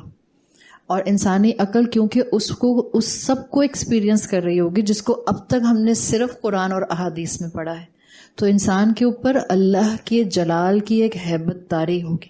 اور اللہ کے جلال کی ہیبت ہوتی ہے، یہ الگ بات ہے کہ اللہ انسان کو اس کے گمان کے مطابق ڈیل کرے گا، اور انشاءاللہ اللہ کی ذات سے امید ہے جو اچھا گمان رکھتا ہے اللہ اس کو بہترین طریقے سے ڈیل کرے گا. لیکن صرف ایک زلزلہ آتا ہے، اللہ نظر نہیں آتا آپ کو، صرف ایک زلزلہ آتا ہے جو شاید مشکل سے 30 40 50 سیکنڈز کا ہوتا ہے. 50 سیکنڈز بھی بہت ہیں زلزلہ آنے کے لیے. اگر ریکٹر اسکیل پر اس کا جو ڈگری ہے وہ 6.4 6.5 آ رہا ہے, 50 سیکنڈز آر ہیوج. لیکن جو اس کے بعد ہیبت طاری ہوتی ہے, آپ صرف 2 چیزوں کا ٹکرانا اور ان کی آواز سن لیں. فل سپیڈ پر ہیڈ آن ایکسیڈنٹس جب ہوتے ہیں تو وہ جو آواز آتی ہے انجن ٹو انجن بمپ کرنے کی, انسان کے اوپر ٹراما آ جاتا ہے. کئی دن تک اس کے دماغ سے وہ آواز ہٹتی نہیں ہے. وہ وقت وہ ہوگا جس میں ہم اس ساعہ کے پوائنٹ آف ویو سے گزر کر ایکسپیرینس کر کے آئے ہوں گے, جب پہاڑ ٹکرا رہے ہوں گے. آپ سوچیں کانچ ٹکراتی ہے تو دہشت طاری ہو جاتی ہے. پہاڑ میٹلز کے بھی ہیں, جب وہ آپس میں ٹکرائیں گے تو کیا اس وقت کیفیت ہوگی انسانوں کی. اسی کیفیت سے انسانوں کو پھر اللہ تعالیٰ روز محشر میں جمع کرنا شروع کر دیں گے.